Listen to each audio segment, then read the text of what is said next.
Hey, this week we start with a review of an Android tablet and then talk about the coming Android apocalypse. We've got age verification legislation coming to a Linux distro near you. And then there's the fight within sudoRS over asterisks. It's all great. You don't want to miss it, so stay tuned. Podcasts you love. From people you trust. This is TWiT. This is the Untitled Linux Show, episode 244, recorded Saturday, February the 28th. Torture the metaphor. Hey folks, it is Saturday, and that means it's time to get geeky about Linux, open source software. We're going to talk about some hardware, some gaming, all kinds of fun stuff. You don't want to miss it. This is the Untitled Linux Show. I'm your host, Jonathan Bennett, and we've got the whole gang with us today again. Nice to have everybody. Jeff, Ken, and Rob. Thank you guys all for being here. Always glad to be here. We all made been it. looking forward to this all week. Of course, every week, all the time. I'm going to start us out with something a little different today, actually. I've got a hardware review, and this time it's not something that Rob talked me into buying, but it is something, we'll say Linux adjacent. I won't take a whole lot of time with this because, again, it's not a Linux device exactly. But I picked up the Lenovo Tab. Let's see, it's the Legion Tab 3 by Lenovo. And I figured I would do a quick review on it. It's a nifty little device. I actually like it quite a bit. I am a sucker for 8-inch tablets. I do not like the big 9 plus, 10 plus, or bigger than that tablets. They're too huge. I feel like I'm walking around with a monitor in my hands. Not my thing. I've had several 8-inch tablets, 7 to 8-inch tablets that I really like. And this one ticked about half of the boxes for what I wanted out of a tablet. It's got a really good screen. It's like 2560 by 1920, 8-inch screen, which is really good. It does have dual speakers. It sounds really good. The size is just right. I can, in fact, take it out of it came with a nice little case, magnetic case and all of that. I can, in fact, take it out of the case. Let me show you. This is the coolest thing for me because I almost always dress like this. This is not just for on camera. I do actually have a sport coat on of some sort most of the time when I go out of my house. I know it's weird, but it's me. And one of the things I like about the 8-inch tablet is that you can actually take them, and on a sport coat, you have a pocket here, and it will just barely pop into that pocket. And I've had several tablets throughout the years that'll do that, and I just love it. It's really nice to be able to pull one out and have a bigger screen than your phone. It also has 12 gigabytes of RAM, which is really nifty to have, and it's got something else I've never seen on a device like this before. It has dual USB-C ports. So there's one here. So on the if you're holding it phone style on the bottom, and then if you hold it landscape style, it has another one. What is now the bottom there. It's got two USB-C ports. You can actually do pass-through charging. I've not tried that yet, but it is it's a really nifty potential feature to be able to, have one USB cable and charge both this thing and your phone. So that is something I will definitely have to try here soon. Things that are just okay about it. The camera is serviceable. It's okay. I've not been blown out of the water by the camera yet. But it's perfectly serviceable. It did come with some bloatware, basically all uninstallable though. I was very annoyed when I first turned it on and it started downloading games automatically, and not like the games that I play, but dumb games that I wouldn't ever play. I won't name them so that I don't offend people that actually do play these games, but I just was not interested in any of them. So it's like, okay, we're going to uninstall all of these. And I'm pretty sure I had a moment where I started uninstalling them, flipped away, went back to my list of applications. Some of them were back, and then there were extras there. It's like, oh, this better not be a thing that it continually installs these. But no. I let it do its thing, went through, uninstalled them again, and they were finally gone for good. So the bloatware you can indeed get rid of. There's a couple of things that I didn't realize when I bought it. I really am not a fan of. It has. I knew this one. It has no LTE, so you can't put a SIM card in there. You can't get LTE internet on it. It's Wi-Fi only, which is fine. It does not have a GPS chip in it. I didn't realize that was a thing. That's kind of a weird. I expected that all these would have GPS built into them at this point, but no GPS. And then also no fingerprint reader, which that one I didn't know that I'd gotten used to as much as I had, but it really does kind of bug me. It has facial recognition, which of course is not going to be quite as secure as a fingerprint reader is. And then also, obviously, you set a password if you want to as well. So it's a serviceable tablet. It's the right form factor, particularly for me. It's got the horsepower to be able to run games, if you want to branch off into emulation, you can do all of that stuff. And I've been told that it does very well emulating even relatively modern platforms. I will say that trying to actually get the thing delivered to my door was a nightmare, like really a pain. The UPS destroyed it down in Texas. And I had to call into Lenovo 3 times, if I remember correctly, to get them to actually ship me the replacement. And once they did that, it happened. It came before too much longer. But all told, it took weeks to actually, from ordering it to finally getting it in hand, it took weeks to get it, if not a full month. It was pretty ridiculous on that front. But that said, it is a nice little Android tablet. You can install Termux on it. You can grab a keyboard. And you can have almost a Linux computer out of it. And it's pretty handy. I've enjoyed it so far. So that's the tech review corner with Jonathan. This time, not stuff that Rob talked me into buying. Yeah, so unfortunately, you can only almost install Linux. Not quite, though. Well, I mean, it depends upon how you want to look at it. There are actually some apps where you can do like a... Can you get Android off of there completely? I've not looked into whether it has a locked bootloader or not. If you can unlock the bootloader, then yes, it is possible. A lot of these devices you can do a vanilla Linux install on. Probably not this one yet, but I would not be surprised if eventually people set up images to be able to do so. At 8 inches, that's getting pretty blurred lines between like some of those foldable phones, the ones that get a little bigger. And I've looked at the foldable phones. The problem with them, 2 problems with them. One, more than 2 problems. But very expensive. That's one of the problems. Yes, so those are still ridiculously expensive. That was like $420 for the tablet, and you'll easily pay 3 times that for a foldable phone. I'm not convinced that the longevity is there for the foldable phones. They tend to fall apart after a while. In reading the reviews, they think that that's better on the newest models. And then the thing that bugs me so much about the foldable phones is very few people make them with one screen. All of these foldable phones, they have the big screen and then a small screen on the outside. And so you fold it and you're looking at the small screen. You unfold it, you're looking at the big screen. It's like, no, just do a Z fold so that you're looking at 1/3 of the big screen when the thing's closed. It probably irritates me more than it should, but it bugs me a lot that only one company makes one that is a Z fold that way. And unfortunately, they're one of the ones on the bad list, and we're not even allowed to get a hold of their hardware in the United States. So it is what it is. Anyway, Rob, you want to talk about... Well, Jeff, if you have comments. No, I just didn't think about some of that. That's not my niche in hardware, so I'm just wondering, what will you be using that Lenovo Legion Tab Gen 3 for? To sit in his pocket and deflect bullets. Yeah, it'll do some of that. No, it's going to be it'll serve multiple roles. For one thing, it'll kind of work like a media device like my phone, but with a bigger screen. So the nice thing is it fits between my phone, and I do have a 10-inch iPad. It sits between those as far as screen size versus carryability. It's a little easier to carry around than the big full-size iPad is. I also needed an additional device to do some app testing for things like ATAC, the Android Tactical Awareness Kit. And that's Meshtastic stuff, but that's a part of the purpose of it. And then also it'll do some emulator things, I'm sure. Possibly documentation? Probably not a whole lot of documentation.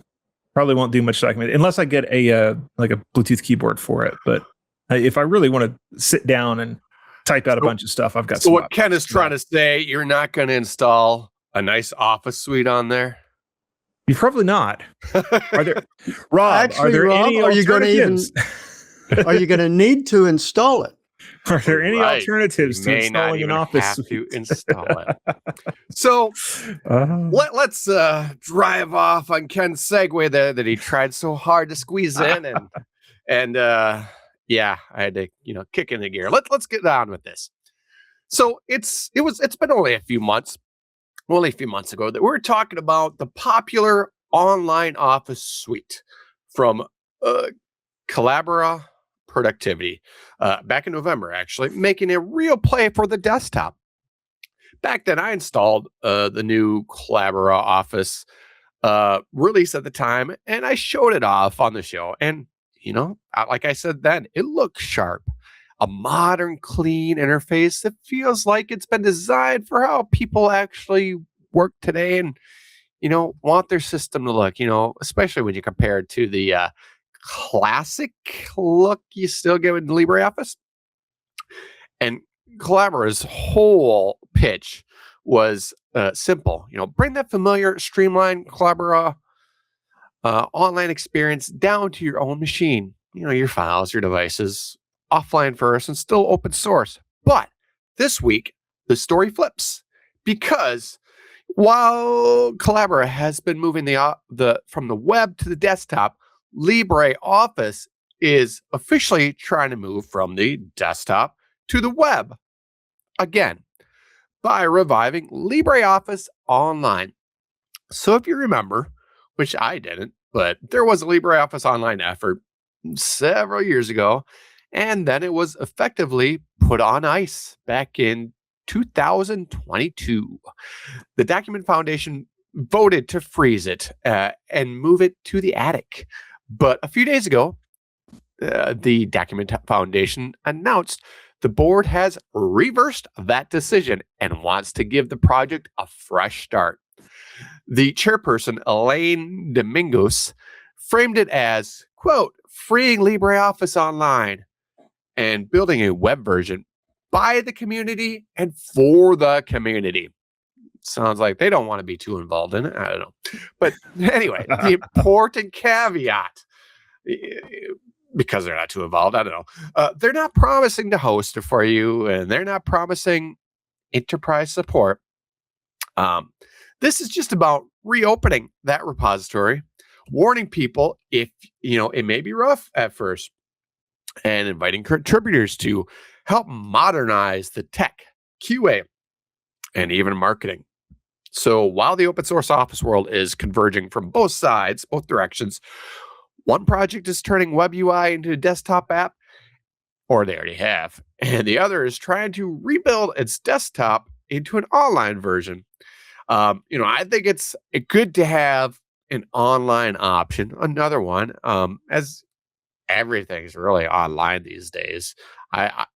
If the functionality is there, I prefer an online version, but I really do wish that LibreOffice would improve their aesthetics of their user interface of their desktop app first. Frankly, I follow them on social media, and something came up. I made a comment. I told them in a response to one of their social media posts that, and there was some good back and forth, but I told them that it'd be nice if they could update their look so it's not so much like 2005 anymore. And they asked me, what do you mean? What do you like to see? And, I talked about, like, we got tabs and stuff. It was kind of funny. Like, we got tabs. I'm like, yeah, your tabs look, they got the old-fashioned tab gray boxes. Usually in documents, tabs are new documents. Instead with them, tabs are like they're ribbon, kind of.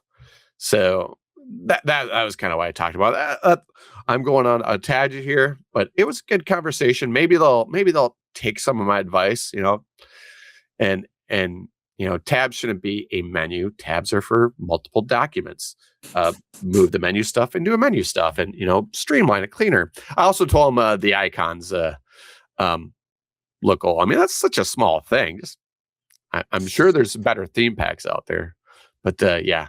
Anyway, this is all to say that LibreOffice is opening up their online release again, and looking for a community to get involved and help work on that too. Interesting. It's cool. See. Yeah. it's cool that they interacted with you. You should mock up some stuff just to say, hey, it should kind of look like this. This is what I'm talking about. I mean, You assume that Rob has any artistic skill at all. He doesn't have to. He's got AI. Hmm. Oh, that's right. His language. Everybody's skills. using But Al's maybe somebody else can expertise. mock up something. Yeah. I told him what was in my head in words, and yeah.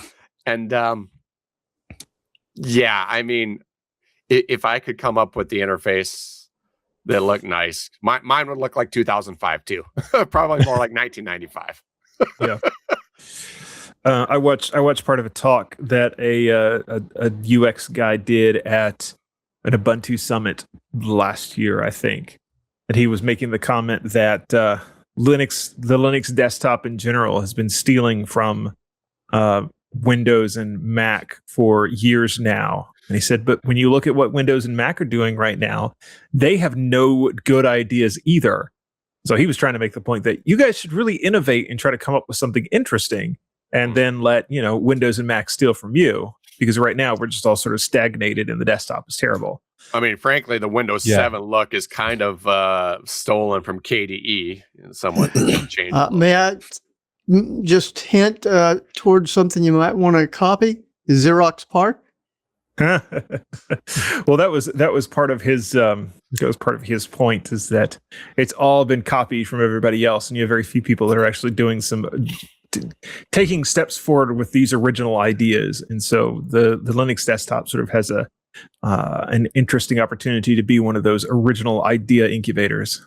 Original ideas would be nice, but at the very least, at this point, with all these ideas out there, various things in use here, you think somebody would be able to grab the best idea of every one of those and put it together into one perfect for today thing. No.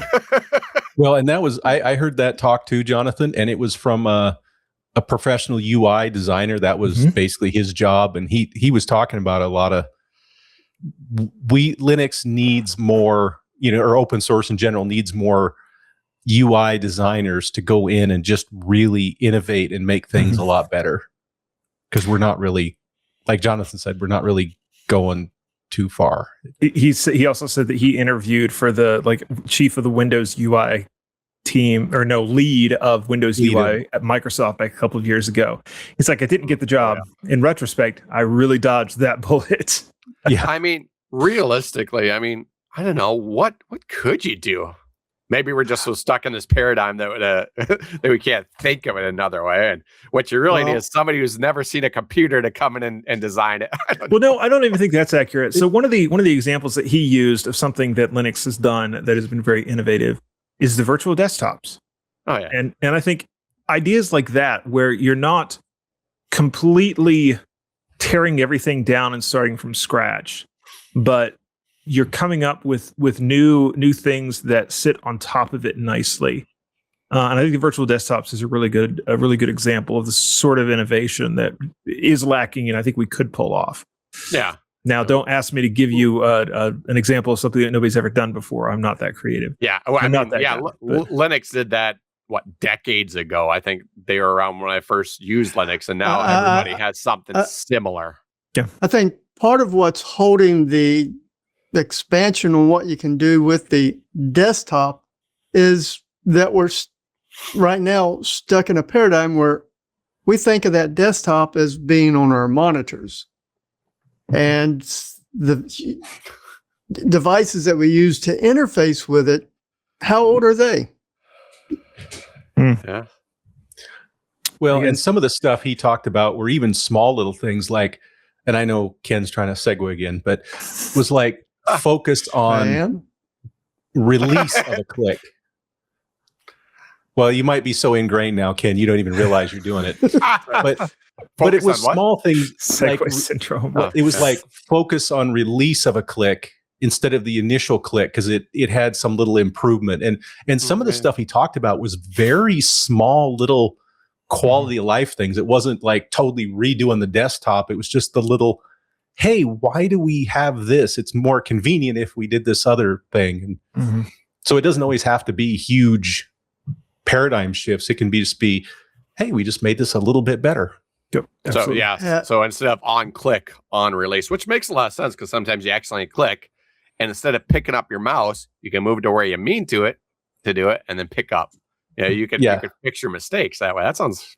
I'll see if I can find that talk and post it in the Discord. It was a nice little. All right, Jeff. Speaking of Jeff, Jeff's turn is up, and he is here to talk about laptops and benchmarking. What you got for us? How many years back are we going? We're going back a ways. So this comes from Phoronix, and there's a lot of benchmarking that Michael Larrable does over at Phoronix, but most of the time he's comparing the next gen hardware, the latest greatest software, soon to be released software, whatever, to last gen. Well, this is someone like that, but he's going way back in time, 18 years to be exact. He took the oldest still working laptop that he had and benchmarked every generation of laptops since. Now, the goal was basically to see how much Intel laptop CPUs have progressed over the almost 2 decades. So these are only Intel. I think the next interesting thing is, even if you're running an old laptop and you want to upgrade, but maybe you're not able to afford anything but another old laptop, you'll better be able to judge how much of an increase you'll get. So you might not be getting the latest greatest, but a few generations back, you can look at the charts and just see, this will be a nice improvement, or there's not a whole lot here. Now, there's 15 laptops in total, which he ran benchmarks on, and he used Ubuntu 26.04 development on all of these. The oldest was the Core 2 Duo T9300 Penryn processor, and it has 2 cores, but no hyperthreading, and the frequency was up to 2.8 gigahertz. In the article, they go through all the laptops, and they talk about their hardware capability, what's in the laptop, and all that. I'll save the listeners all that cornucopia of data. Just know that the tests include CPUs from and this is just a few examples like Sandy Bridge, Haswell, Tiger Lake, Meteor Lake. I'm skipping a lot of lakes here, and I only cherry picked a few. So, like I said, there's 15, and they're all different generations. The newest is Panther Lake, and it's a Core Ultra X7 358H, which when compared to the Core 2 Duo, has 4 P cores, so that's 4 performance cores, 8 efficiency cores, and 4 low power efficiency cores.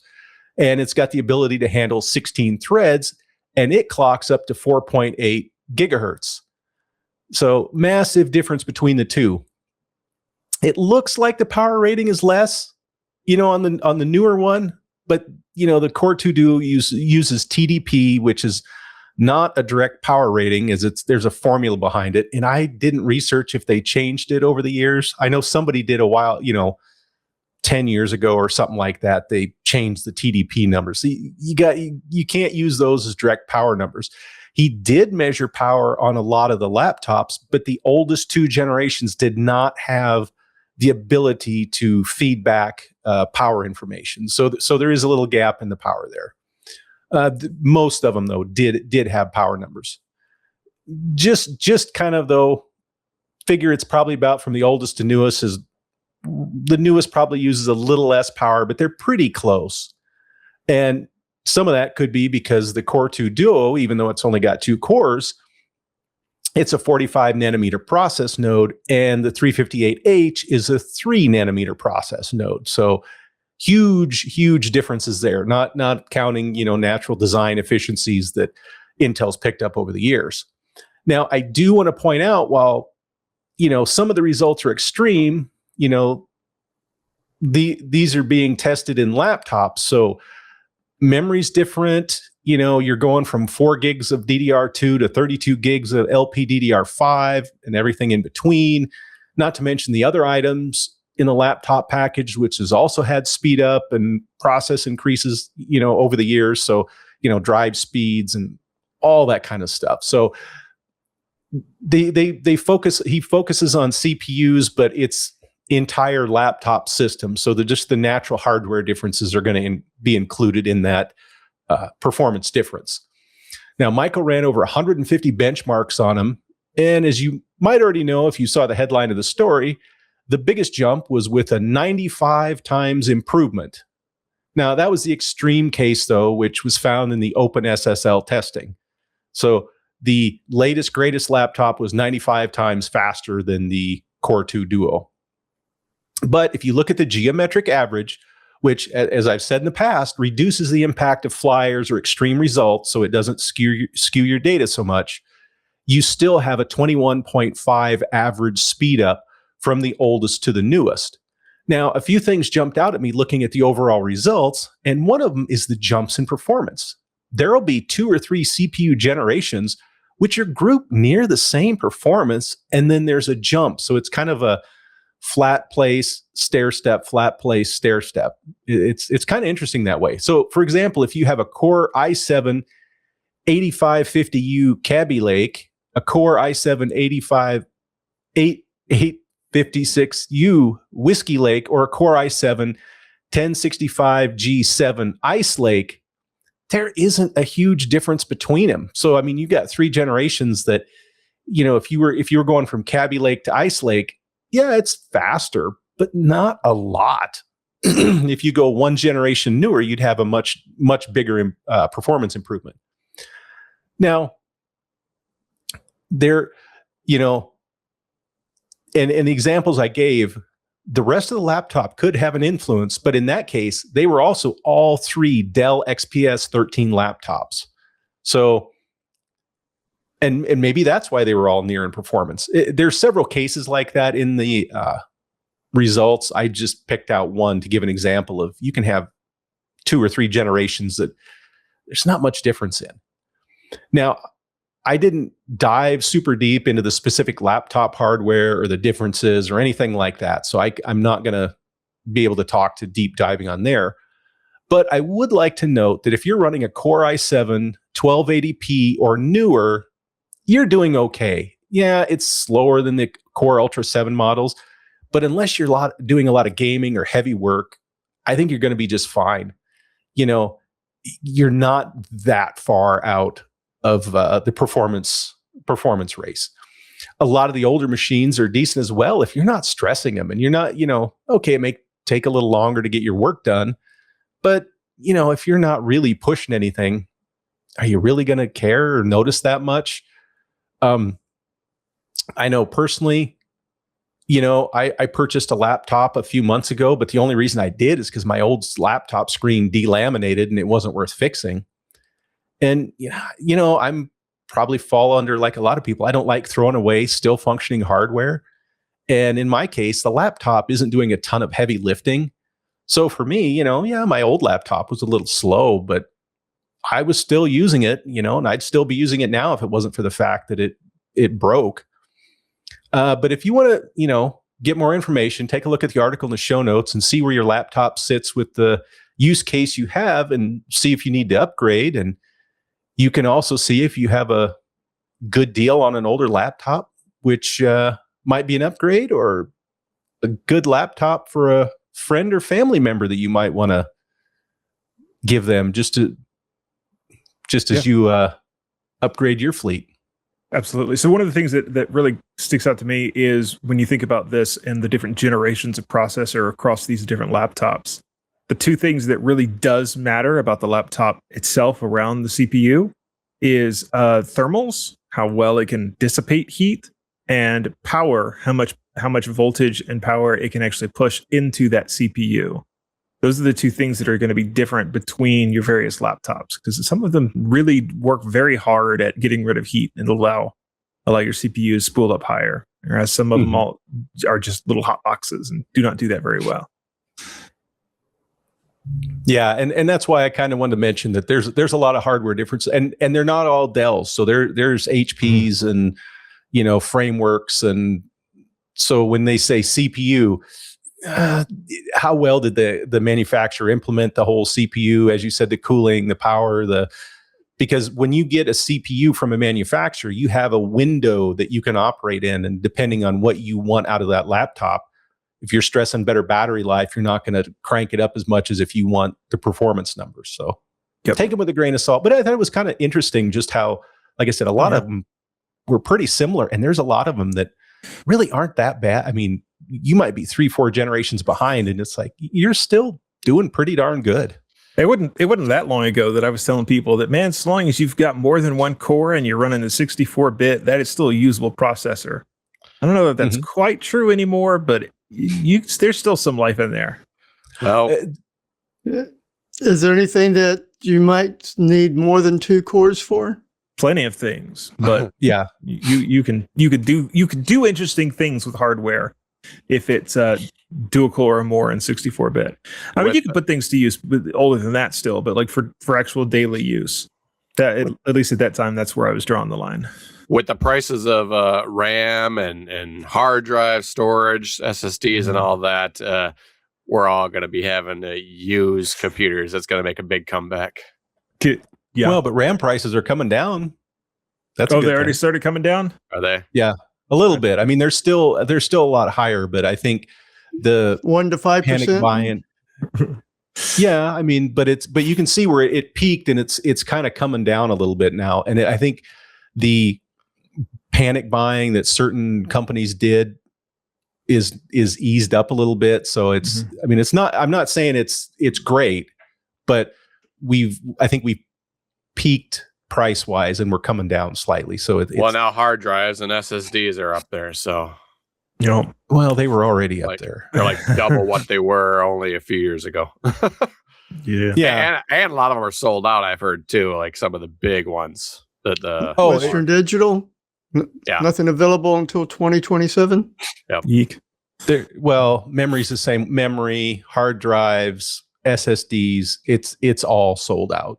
Yeah. So if you can't buy it, So Who wait cares 6 what the price months to a is? year, and then all those companies that bought all that will start selling off their surplus. Yeah, you have a glut after a while. It's what happens. yeah, they're surplus or they're used equipment that when they're replacing it, and then you can buy that. Yeah. Yeah. All right. Yeah, let's move on. Let's move on to something else a little bit more uplifting than talking about the hardware shortages. Ken, if we do happen to have some hardware and we are interested in music or at least audio recording, there's a tool out there that we can use, and they just had an update. What's going on in Ardor? Yes, Jonathan, we can thank Bobby Borisoff and Morris Nestor, since they both wrote about 2 hotfix releases to correct a number of bugs in the Ardor 9.0 release. Now, according to Bobby, Ardor 9.1 was released to restore the bottom pane in the editor, which was broken during selection changes involving regions and tracks due to last-minute changes in 9.0. According to Bobby and Marcus, the latest release introduces a couple of notable new features like MIDI note chasing, allowing a long note in a MIDI track to start when the transport starts, and MIDI note duplication, allowing you to duplicate selected MIDI notes right after the end of the last note or to the next snap point after the last note. Now, Ardor 9.2 is a second hotfix release that fixed an issue with ruler visibility in 9.1, plus a couple of other fixes to prevent a crash that occurred when dragging both ends of a range at the same time, or re-enable the ability to delete patch changes. According to Marcus, Zoom to Session has been updated as well. Now, as always, I do recommend reading Bobby and Marcus's articles for more details, because I just touched on some of the highlights they went over. Yeah, it's interesting. We went for months and months without an Ardor release, and then they did 9.0, and now we're already at the 9.2. Not terribly surprising. They had sort of settled on a stable release. Then they did the big 9.0 with a whole bunch of new stuff in it, and things were broken, which normally happens with big feature releases.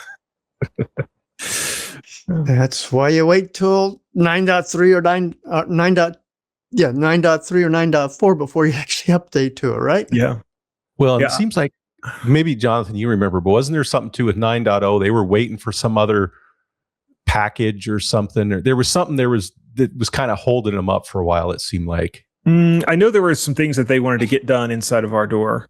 I think that was the main thing. I don't remember any external delays. It doesn't mean that there wasn't there, but was there anything they were waiting on in relation to either Wayland or Pipewire?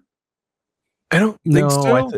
maybe I'm just thinking they were like, we're going to have this feature done, and it was kind of holding up everything. I think that's one of the reasons it took so long to get out.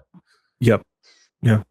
But neat to see. I've installed 9.0. I'll have to upgrade to 9.2. Doing some audio editing. I've done used just a little bit. Have you run into any of the problems they talked about? No, I haven't crashed it yet. I haven't done a lot with it. We've had maybe that's a good thing.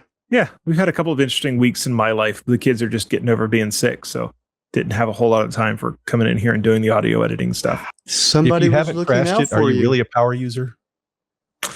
I don't know. All right. We're going to move into Mesa here in just a second. But first, we're going to take a quick break. We'll be back right after this. Hey, guys. This episode of Untitled Linux Show brought to you by Bitwarden, the trusted leader in passwords, passkeys, and secrets management. It's open source. And if you ask me, that's critical. I would not trust anything with crypto to anything that's not open source. You don't want closed source projects. And Bitwarden is open source. It's also consistently ranked #1 in user satisfaction by both G2 and software reviews. They've got 10 million users now across 180 countries, more than 50,000 businesses. I'm one of them. I love Bitwarden.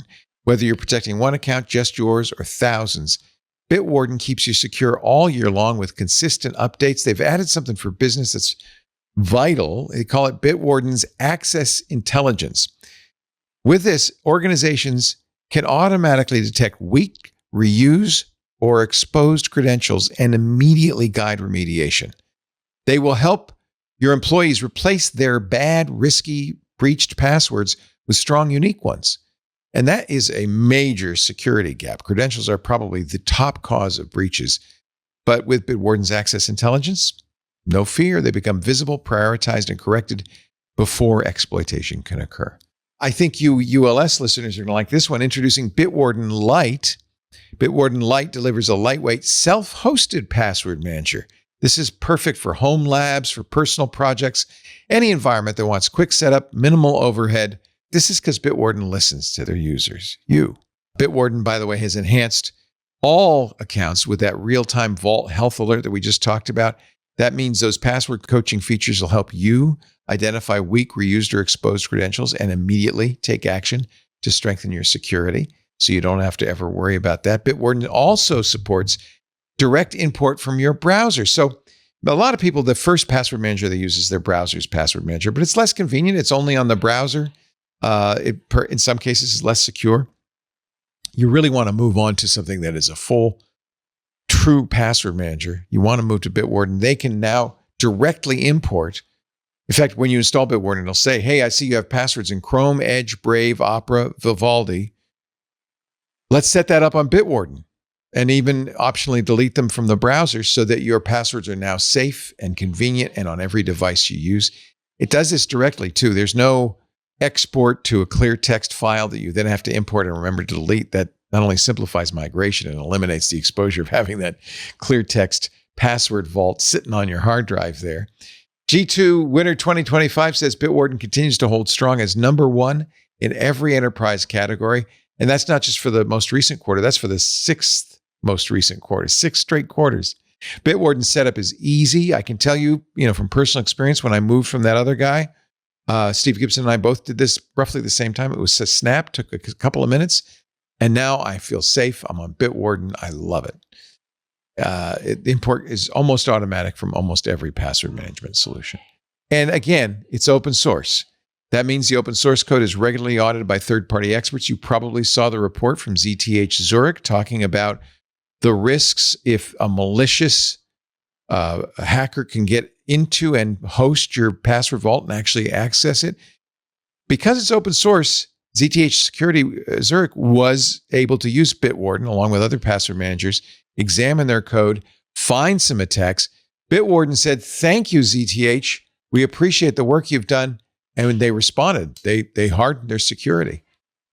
It's not a surprise. Bitwarden meets SOC 2, Type 2, GDPR, HIPAA, CCPA compliance, ISO 27001, 2002 certified. Regular third-party audits, you can look at the source code That's what you want. Get started today with Bitwarden's free trial of a Teams or Enterprise plan. And you know what? If you're not using it, good news. Individuals, it's free. Across all devices, unlimited passwords, passkeys, secrets management. It will generate and store your SSH keys and then deliver them when you go to SSH. That is so great. That's all free for individual users for life, forever. I pay a little extra. I pay $20 a year for the premium. You don't need to. Free forever. Bitwarden.com/twit. I'm sure you're using Bitwarden. If you're not, check it out. Works great on Linux too, by the way. That's where I use it. They also have a command line version on Linux. Bitwarden.com/twit. They have an MCP server for your coding, so you don't have to let your credentials, you want OpenClaw, it can use the MCP server so it never gets the credentials, things like that. These guys are always thinking. Bitwarden.com/twit. You know who else is always thinking? Jonathan Bennett and the Untitled Linux Show crew. Back to you. All right. So in the continuing and ongoing drama between open source and AI, there is yet another project that is wrestling with this problem/opportunity. Mesa itself. There is a draft AI policy that is now, it's a merge request within Mesa. Carol Herbst is actually the one working on it, which friend of mine, we've talked about his stuff before. And rather than being prescriptive in this, he is simply laying out some potential solutions. And it's things like disallow any autonomous AI agents, which I would recommend, because you never want to see I didn't know my AI agent opened this pull request. Sorry, it's not good for the project. One of their proposals here is no substantial AI generated code, which that one's probably not going to pass. That one is maybe throwing the baby out with the bathwater, we'll say. A complete AI ban is another part, and there are projects that have taken this approach, by the way. But completely banning AI because of legal, ethical, and quality reasons. These are all proposals. These are not necessarily the things that they're going to do. These are just options that he is putting out. Another proposal is full AI transparency, which is if you use AI, you've got to let folks know. Or it looks like another proposal here is that they specify individual files and subdirectories that AI is either allowed or not allowed in that particular place. That seems to be, and that's mainly around the idea of subprojects.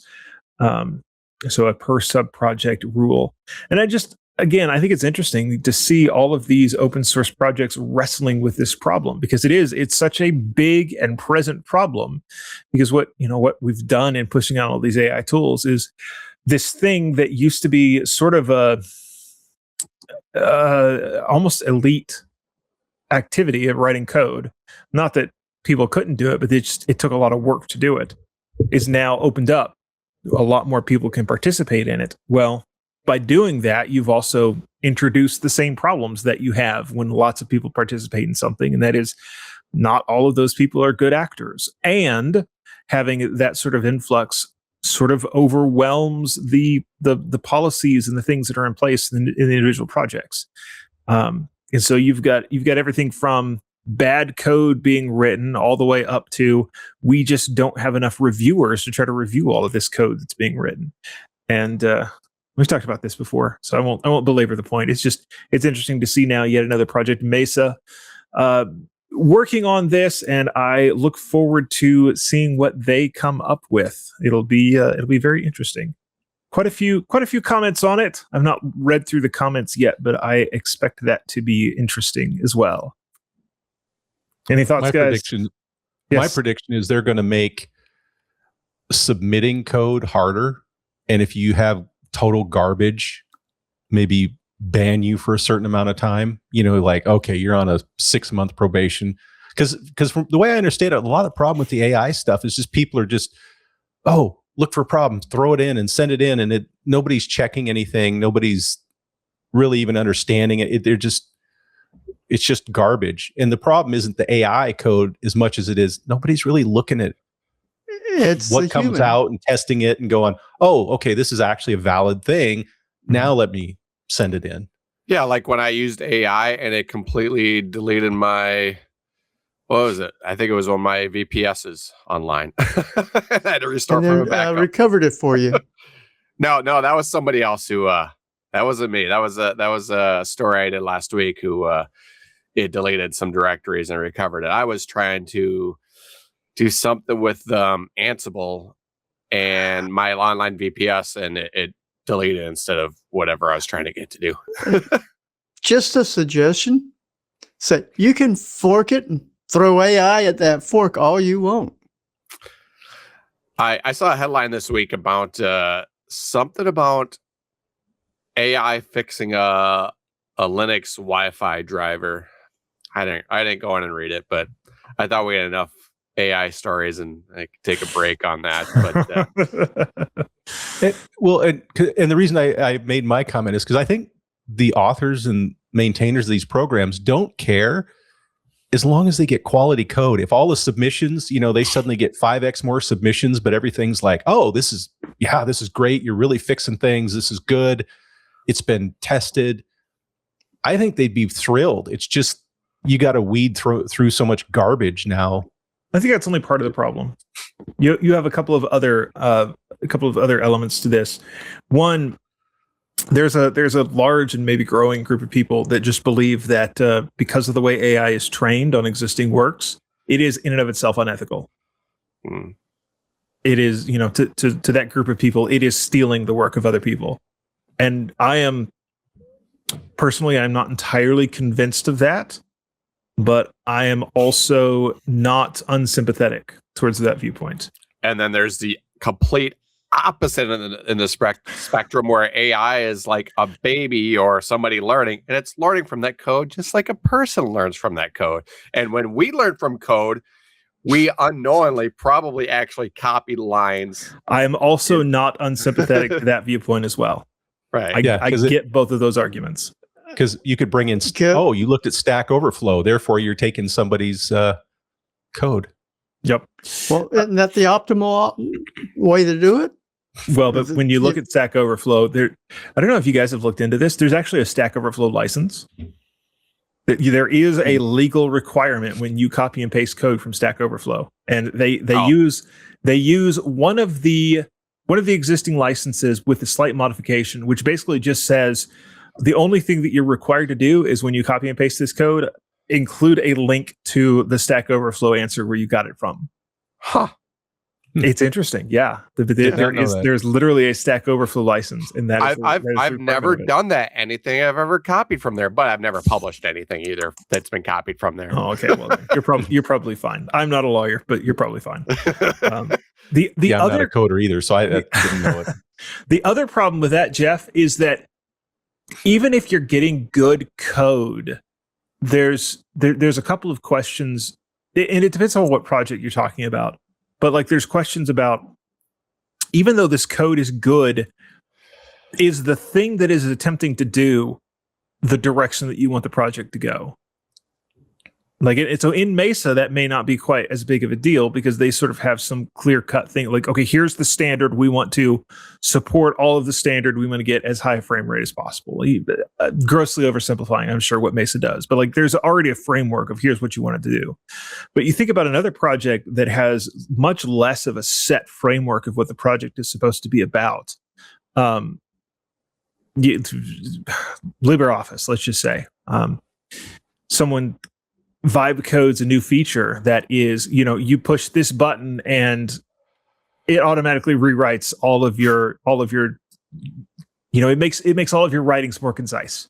Well, the code to do that may be just immaculate and beautiful, but half of the people that look at it are going to go, no, that's dumb. We don't want that button to be in LibreOffice at all. And so there is kind of a difference here between like the quality of the code versus the direction that you want the project to go. And I think that's part of the That's part of the thing you have to think about here, because you're allowing all of these people that have not spent time in the project to suddenly write what may, as AI gets better, it's going to be better and better quality code, but they may not have the same like philosophy as what the direction the project should go. I mean, that's true, but a person could do that too. Like, Right. A good coder could go and be like, I really wish this had this button, and nobody's doing it. So I'm going to go in there, write this code, and I'm going to commit it. Just like that. If they don't want it, they decline the commit. Mm-hmm. So here's the difference. When you're talking about a person doing that, you will get 1 or 2 of those a month. Now with AI, you're getting 1 or 2 of those a day. So it's Not about an hour? quantity and being flooded. You're getting flooded. Yeah. And the more popular projects is even more. So why some popular projects have said, look, we're just going to close all.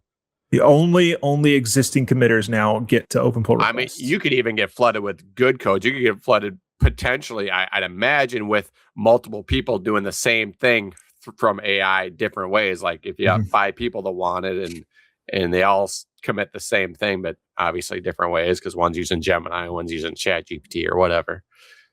Yep. But like I said earlier, those individuals always have the option to just fork it and make the changes within that fork. Absolutely. That is part of the point of the GPL. I'm going to fork Mesa, call it AI Mesa, and it's all going to be Rob's AI Mesa. We're going to have to specify, because there's going to be another fork by me. You got to play in it. We're not doing Mesa. We're doing Butte.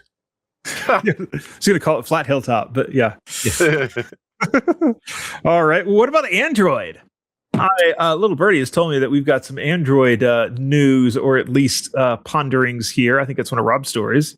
Yes, we do. And I don't know, maybe it's time for you to look for something other than that Android tablet. I don't know. But so because a few months from now, I think this has came up in the show, but now there's a website, an open letter to Android. But here's the show. Here's the gist of it all. In a few months from now, Android could quietly become a lot less, I don't know, Android or open or whatever. But there is a campaign site called keepandroidopen.org, and it's raising the alarm about a policy shift Google says is coming. Starting in September 2026, apps on certified Android devices may need to be tied to a verified developer in order to be installed, even if you are not using the Play Store. On paper, developer verification sounds like good security, less malware, fewer scams, more accountability. But the concern is what happens when that verification becomes a gate. Once a distribution requires centralized registration, you don't just get safer apps. You also get a single point of control. Developers can be blocked. Entire categories of apps can be chilled out of existence just for whatever reason they want, really. And users lose something that has always made Android different: the ability to install whatever you want from where you want, because you own the device. One of the things that I always liked about Android was I could write my own little hobby app. Like there was a thing, I don't even know if it's around, I haven't done it for a while, but there was an old thing called MIT App Inventor that they made it easy to write an app. I could just sideload the thing on, and I played with that quite a bit, and I just played around. But if I'm not a registered developer, I can't even do that on my own device. This is why the stakes are bigger than a technical policy update.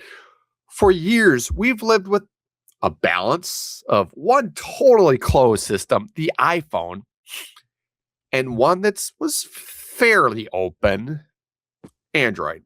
I'd like to see it be even more open, but that mix gave us choice. You could choose Apple's walled garden, or you could choose Android's flexibility. But if Android starts moving towards software only when approved, that, the choices collapse. suddenly we're not choosing between two philosophies. We're choosing between two versions of the same lockdown future. There's just, no difference or even much of a real reason to choose one over the other anymore. They're all just Apple-y, whatever.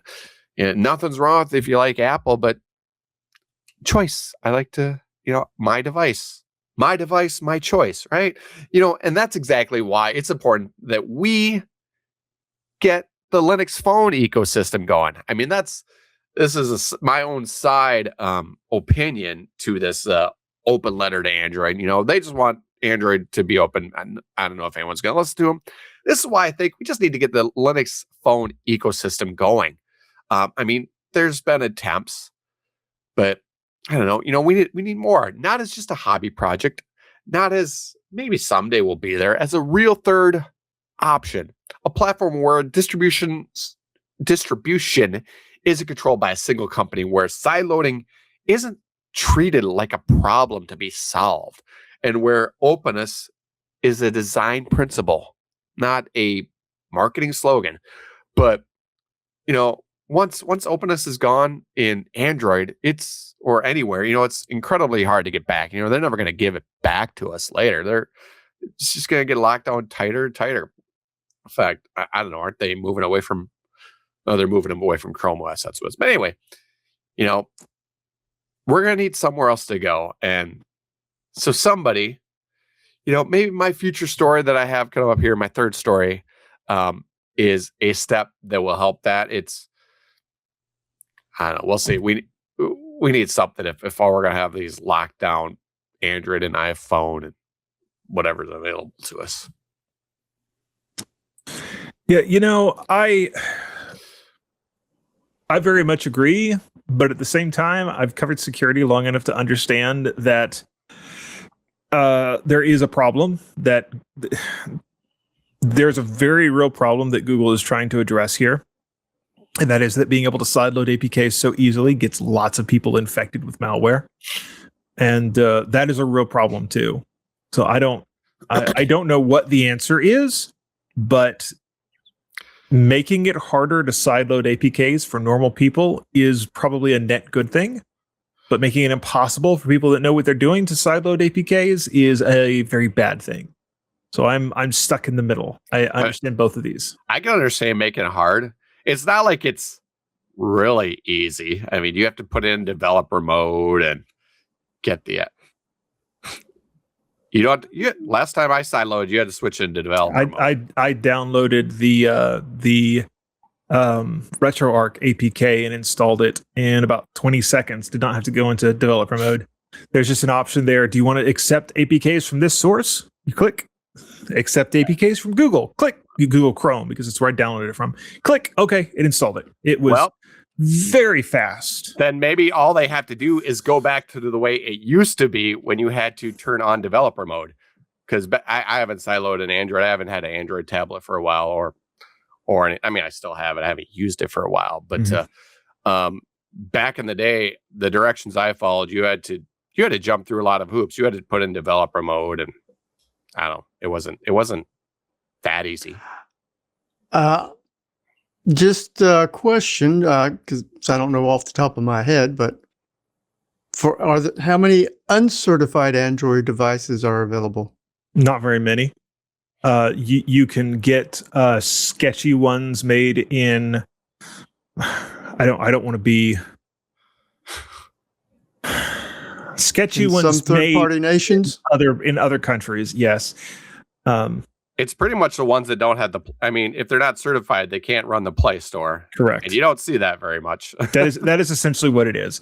Uncertified, that it's talking about access to the Play Store, access to Google Play services.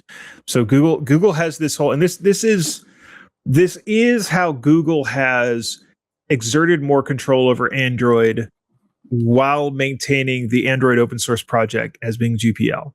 Is a lot of features have moved out of AOSP into Google Play services, and you're only allowed to run Google Play services on a certified Google Android device.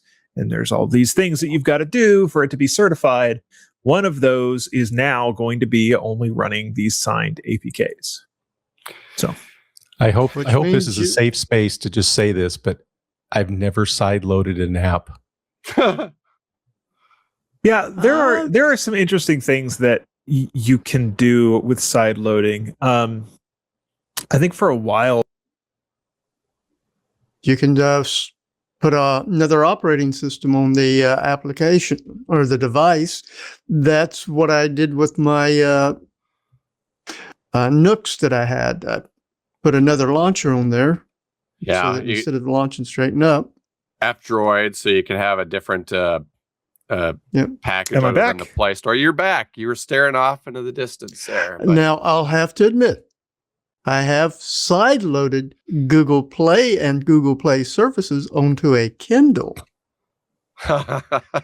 just so I can Yeah. get access to some of those Google services. I guess there's one right there. I guess the open choice for Android is going to be Kindle now. Actually, no, because they're switching to a new operating system, aren't they? I don't know. Not that I heard, but All right, I think I'm back.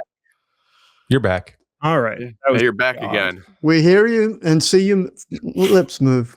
So I came back the first time and I couldn't hear any of you guys saying anything, but I heard the sound of a car driving by, which is the weirdest thing. Like nobody was saying anything. It was just You got somebody else's audio. I guess it was weird. Anyway, But yeah, maybe, if we can't get a Linux phone, maybe we'll get some more open AOSP phone options. Now, Which the hard thing I think for that is, I think not only, and maybe this got shot down. I remember there being a thing that, like, let's first say Samsung, if they have a certified Google phone with the Play Store on it, they can't also make another one with AOSP. I think that was at one point. I don't remember. I think there's some legal stuff. Maybe it got shot down, but that was something at one point. I mean, that sounds like the kind of thing a company would try to do. That would be sound business idea, honestly.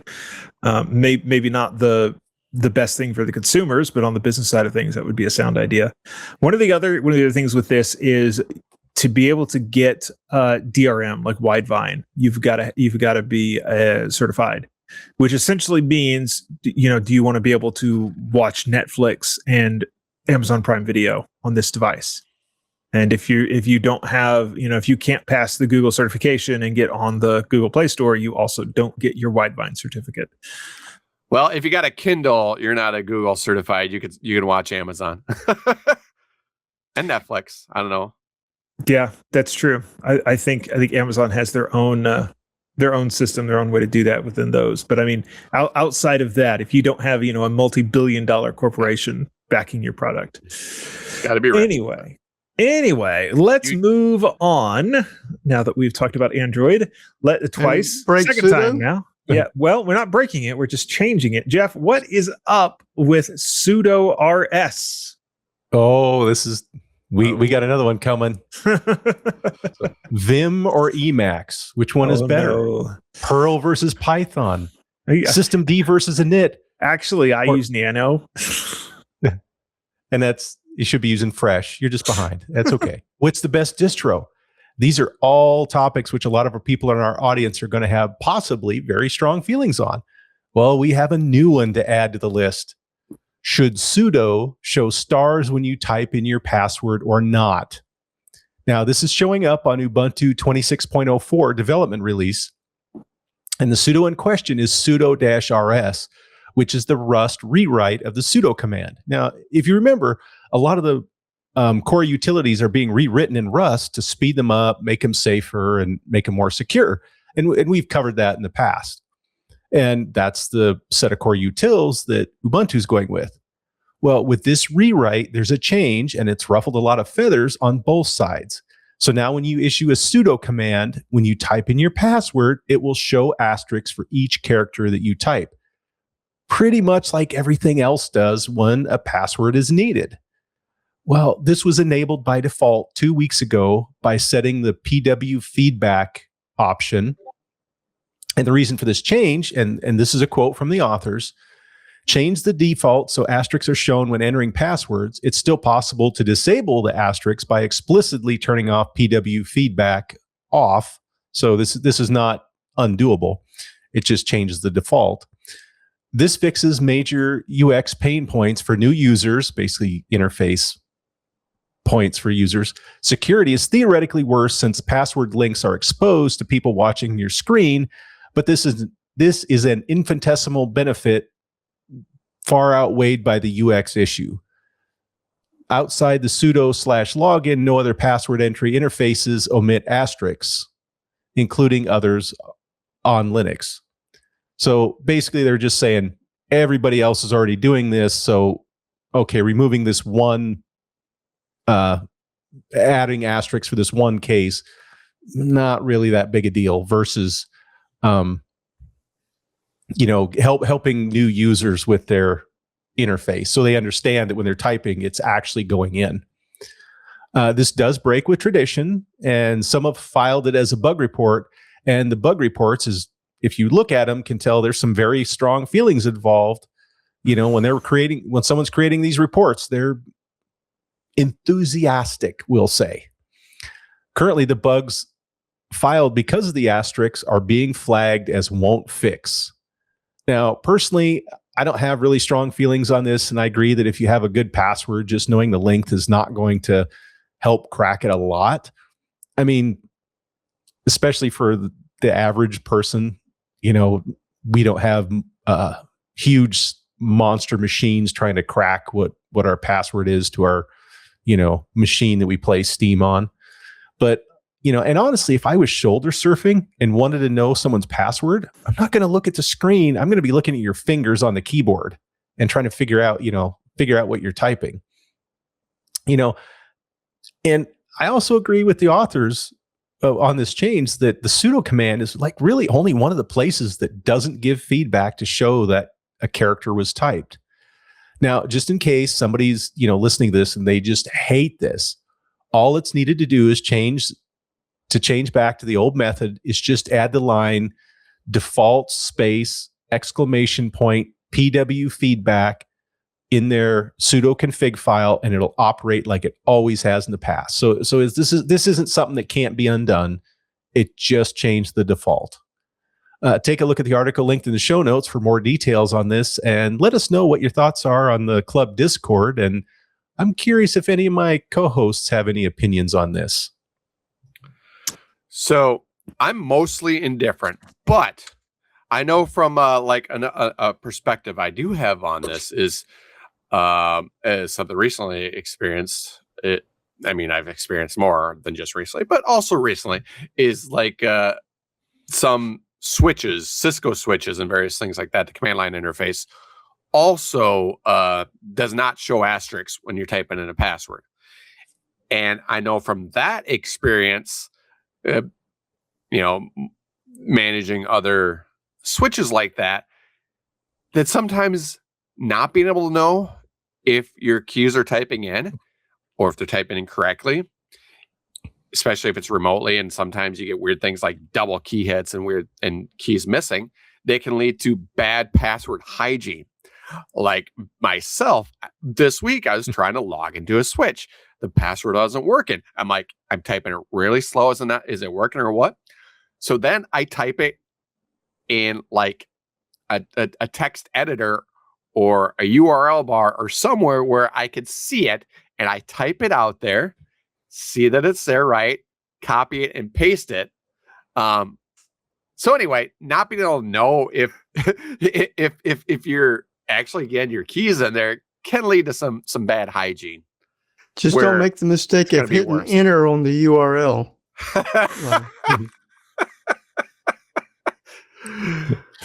How many of us have accidentally typed our password into Discord before? Come on, guys, raise your hands. I know you've done it.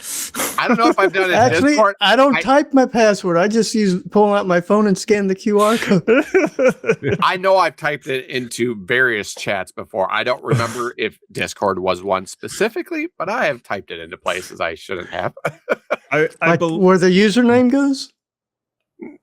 Well, I've done that too, but Yeah, I believe I have done it, but I've seen other people do it multiple times too. And each time it's like a little message, like, "Dude, is that string of noise your password? You might want to delete that."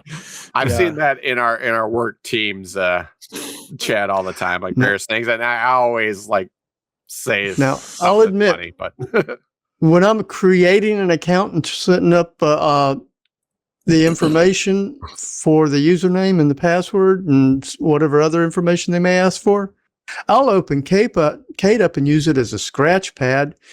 And then I'll copy that into the record that I create for that password and then close Kate and just say discard. I don't reboot. I probably should reboot after doing that. And I file this under, okay, if you know someone's password length, it is less secure. But it's one of those statistically significant, realistically not. I mean, because if you really have like, I don't want anybody to know my pass, I got to keep this secure. Well, you better be banging a lot of keys, because if it's like 8 characters, then you fail. But like you said, I mean, if you know the exact length of the password, you do not need a very powerful computer to crack that. Well, depending on how long it is, but yeah, it helps a lot. Yeah. So you guys have seen the movie Sneakers, right? Yes. The I love wonderful Robert. Yeah, it's one of the best Robert Redford movie. All right. Partway through that movie, they set up an op on a scientist, and they set up on the roof of the building next door, and they are recording through his window, and they watch him type his password in on his keyboard. And they're able to figure out. I don't think they actually figure out his password. They're arguing back and forth over the password, and then the blind guy figures out that we don't need his password. The thing we want is right there on his desk. But anyway, I'm thinking about that because I'm thinking about this. If you're really concerned, so like the scenarios where the number of asterisks showing up is really a danger is sort of that kind of scenario where someone is recording over your shoulder. Because like, I think it was Jeff that said, if somebody wants to shoulder surf, they're going to be watching your keyboard, not your screen. So really the scenario that you're worried about is somebody recording you over your shoulder where they're trying to get both. And like, if you're in a position to where you actually have to think about that sort of a threat, like if that's in your real threat matrix, then you need to be on top of making changes to do things like turning this off, because it's trivial enough to do it. All that to say, I don't think this matters for anyone that it would. No, for users, for regular users, for anybody that it would matter for, they already have like a security policy in place to check these things. So I think it's a non-issue. I think it's who cares? It's a nothing. Yeah. And everybody uses 20 plus character passwords on the terminal anyways, right? Yeah, of course. All of us do. All right. I read an interesting recommendation online when I was reading about this. Somebody said, instead of having it show up, just have it change a character on the screen every time. So like a star and then a slash, but only one. So then you can't like see the full length, but you can see that it's taking something in, an input. Yeah, that could work. So with sudo rs, you're not worried. Where are you worried about using that password getting it broken or compromised? Obviously in my access to gaming. So to your Steam client. Exactly. So we're going to take a quick break, and then we're going to let Ken come back and distract us with some gaming news. We'll be right back after this. Well, Jonathan, as you said, I am going to distract you with some gaming news about all that discussion about passwords, especially since this week Bobby Borisov wrote about Wildfire Games releasing 0AD28. I'm going to spell this out because I've never figured out how to pronounce it. BOIORIX. Something Rix. And this is a new version of the free, open source, real-time strategy game of Agent Warfare. What is so important about this release is that Wildfire Games dropped the alpha label entirely. This release also adds a new playable faction, the Germans. This semi-nomadic group includes the Cimbri and the Teutones, and features a flexible economy with supply wagons and fortified wagon camps. Now, 0AD28 also introduces several technical and gameplay improvements, including direct font rendering, new game setup options, and engine and platform updates. Now, Bobby's article expands on these and others improvements, so I'm going to recommend reading that and let that put you to sleep instead of my voice. Apparently it's Boyarix. The AI says it's Boyarix. Al says Borix? No. I'm sorry. I'm going to start saying Al anytime I see those two letters. Al. We've got a writer at Hackaday whose name is Al, and it is indistinguishable in the font that we use, Al and AI, and he has fun with it, and we catch grief for it. This article written by Al. No, we promise it's not AI, it's Al. And you can call me Betty. Sure. Bring us to the Paul Simon song. Indeed, I know that song. Bring it home. Yep. All right. Yeah, the fun. I've played a little bit of 0AD. Need to get back to that again. So many games, not enough time. I just Too look many at the list games. in my Steam library and go, man, that's why I can wait for the Game of the Year cheap edition, because I got such a backlog that. Yep. I've been gaming too much. I took February off gaming. My back was starting to hurt from sitting in the chair too much. I sit in the chair a lot, but it's not very often it's gaming. All right. So there was something interesting that I saw happening this week. Really fascinated me, and that is GNOME. Well, GNOME is having to cut some costs, and they've come up with a very unique and clever hack for cutting their hosting costs. So GNOME uses I believe it's a locally hosted, privately hosted GitLab server to host all of the GNOME repositories, and they have mirrored their Git repositories on GitHub, Microsoft's Git service. And now, for several of these public repositories, when you go to clone them, you actually get redirected over to the GitHub repository to clone the GNOME code, which is, again, as I said, clever, and it's hilarious to me. One of the other fun things is that I don't know for sure that GNOME has been one of these, but a lot of projects have said, we're not going to be on GitHub because we don't want our project to feed the AI machine. And it's like, well, but you're hosting your code there, so it's getting snarfled up into the AI machine. I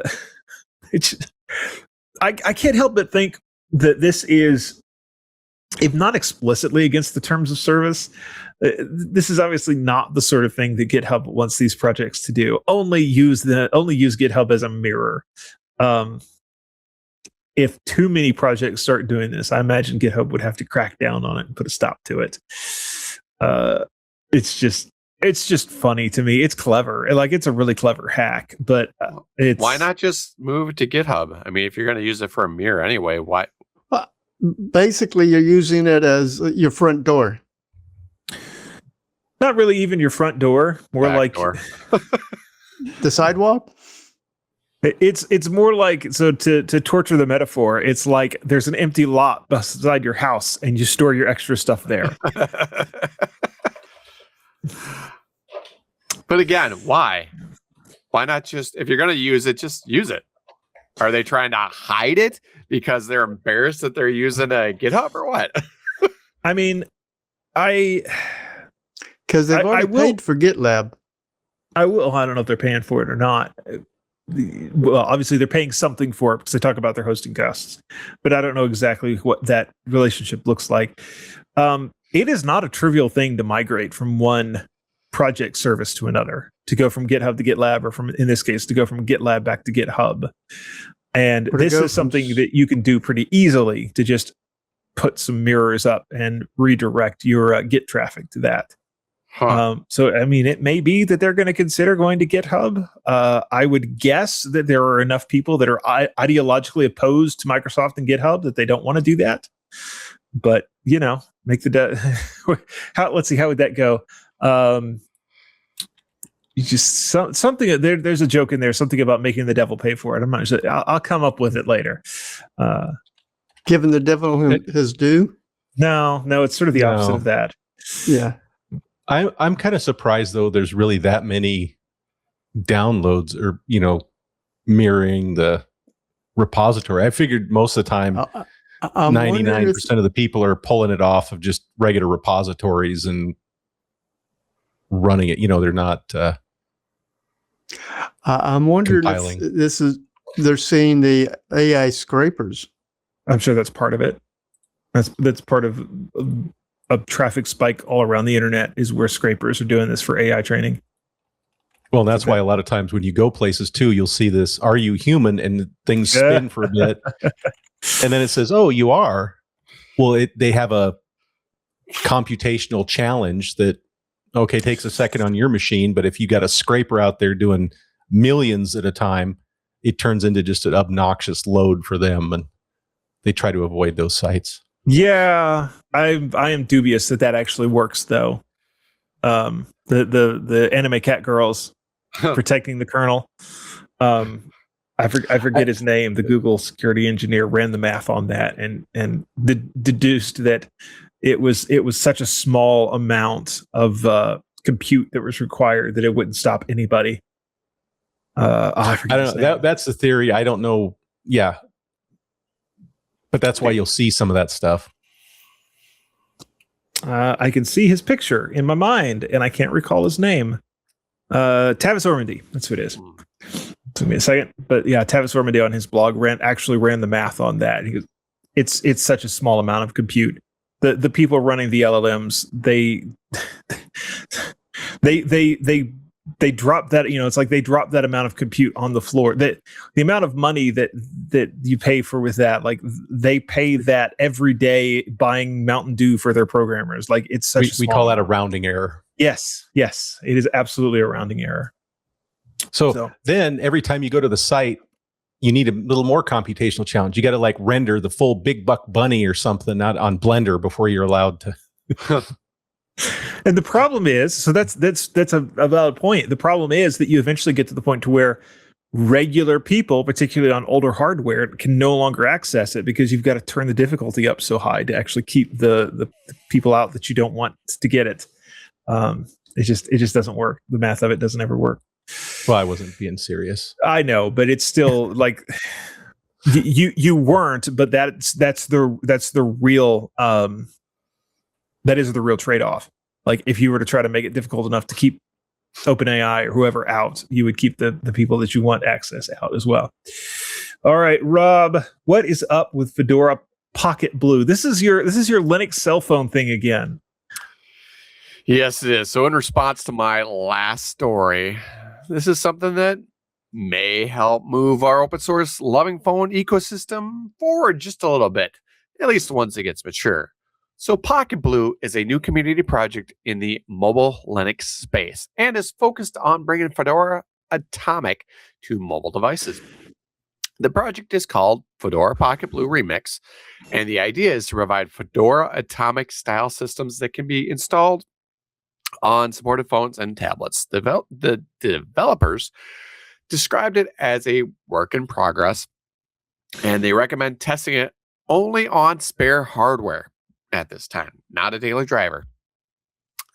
If you haven't followed Fedora Atomic before, the key concept is that the base operating system is immutable, meaning it's read-only, and instead of updating by changing individual packages across the system, updates are delivered as a complete image swap, and that makes rollbacks possible if an update fails or causes problems. So really quite similar to how most phones do their updates today. Pocket Blue builds and distributes these images using tools and technologies like OCI containers, OS3, and bootc. And it's based on upstream Fedora Atomic variants like Silverblue and Kenowite. Rather than being from scratch, based on those rather than being a from scratch distribution. On the user interface side, Pocket Blue images are offered in multiple variants depending on device. Most of supported hardware gets 5 options: GNOME Desktop, GNOME Mobile, Plasma Desktop, Plasma Mobile, and Phosh, which is the phone desktop or phone interface. The Orange Pi 3 LTS also has an additional TTY image for headless, no desktop setup, which I'm not sure what that has to do with being mobile or whatever, but whatever. As of the announcement, supported devices include Xiaomi Pad 5, Xiaomi Pad 6, OnePlus 6, and T6, Xiaomi Poco F1, and Orange Pi 3 LTS. The OnePlus 6 and 6T and Poco F1 share the Qualcomm SDM845 platforms, which has seen strong community support for machine Linux over the year, or mainline Linux over the year. Look at the list. Lots of Xiaomi devices, which is unfortunate because I think those are still banned in the US. They were last I knew. So we just got the OnePluses and mostly in that list. But anyway, still early, but one more effort to make Linux maybe a serious OS for smartphones. In my opinion, it's getting ridiculous out there, the whole smartphone debacle we have going on. If someone could make a full functioning Linux smartphone, I think it's getting to the point where I would pay maybe some serious money for it. I'd be willing to pay the premium dollars, just make it work, get a phone on there, not too hard. But I mean, is it really that hard of a problem that no one is able to invest in and just get it to work? I mean, I don't know. So here's the thing. If you want this, you can get it right now. Go buy a OnePlus 6 or OnePlus 6T. Yes. So is it pre-installed or no, it's not going to be pre-installed, but you can put that. Those are a couple of the phones that are really well supported for doing these Linux phone OSs on them. Yeah, and that's pretty much the only ones on the list that works in the US, at least, that I. Right. But okay, so think about this. There's been a lot of work done by the community to make those two work. They are at this point relatively old phones. And that's the downside, right? That's the problem. You've got to settle with several generations back of mobile CPU, which, it's still going to be usable. We just had the conversation earlier in this episode about, anything that's 2 or more cores and 64-bit. Obviously, that's not quite true anymore, but you might say now 4 cores and 64-bit and at least 4 gigs of RAM you can make some use out of, right? But you talk about the OnePlus 6. That's getting to be an old phone. And so then you might ask, well, why only that old of a phone? And what's to stop us from putting Linux on newer phones? And it just comes down to when somebody makes, and some of this I'm sure is like the Qualcomm and Snapdragon. Qualcomm is not really great about pushing patches into the upstream kernel. And then Doing what? other pushing patches into the upstream kernel. I don't think they've even heard of that. Yeah. They do some, but not as well as we would like them to. And then who's one of the other major manufacturers of phone CPUs? Well, Google and their Pixel series actually puts the Google Tensor CPU. And as we already talked about, Google is not exactly excited about enabling people to run something other than Android on these devices. So they're not going to work very hard to push support for these phones upstream. So, that's why you don't have this Fedora project working on the latest Google Pixels or any of the Google Pixels for that matter. And so what you would have to have for this to really become a thing, I think, is you would need somebody that makes these mobile processors and then also that does the integration work to put it onto a mobile motherboard. They would have to start pushing code upstream into the kernel, try to get, close to release parity, And at that point, you could then start seeing some of this hardware that would be well supported. But until some big player steps up and starts doing that, it's always going to lag so far behind that it's going to be an uphill battle to try to get something modern. Yeah, I mean, Go ahead, Rob. I was going to say there's a lot of options. You can, get the OnePlus and put many of the various distributions on there. There is the Pine phone, the Libre phone, I think. I don't know. I've brought many of them on here that are options that come with it pre-installed even. So here's the thing though. Some of those, it is an ancient kernel. And you can't put this Fedora distro on it because there's no upstream support for it. It's the same thing we see with the little embedded development boards. Somebody will ship a Linux 4.5 kernel in 2025 because that's the BMP, whatever they call that. That's the development image that they got from Rockchip or whoever, and it's this ancient kernel, and none of the patches have ever been upstreamed, and the code quality is terrible. It's like there's a reason that all this stuff happens, just because nobody has come along and actually done the work to make it work upstream.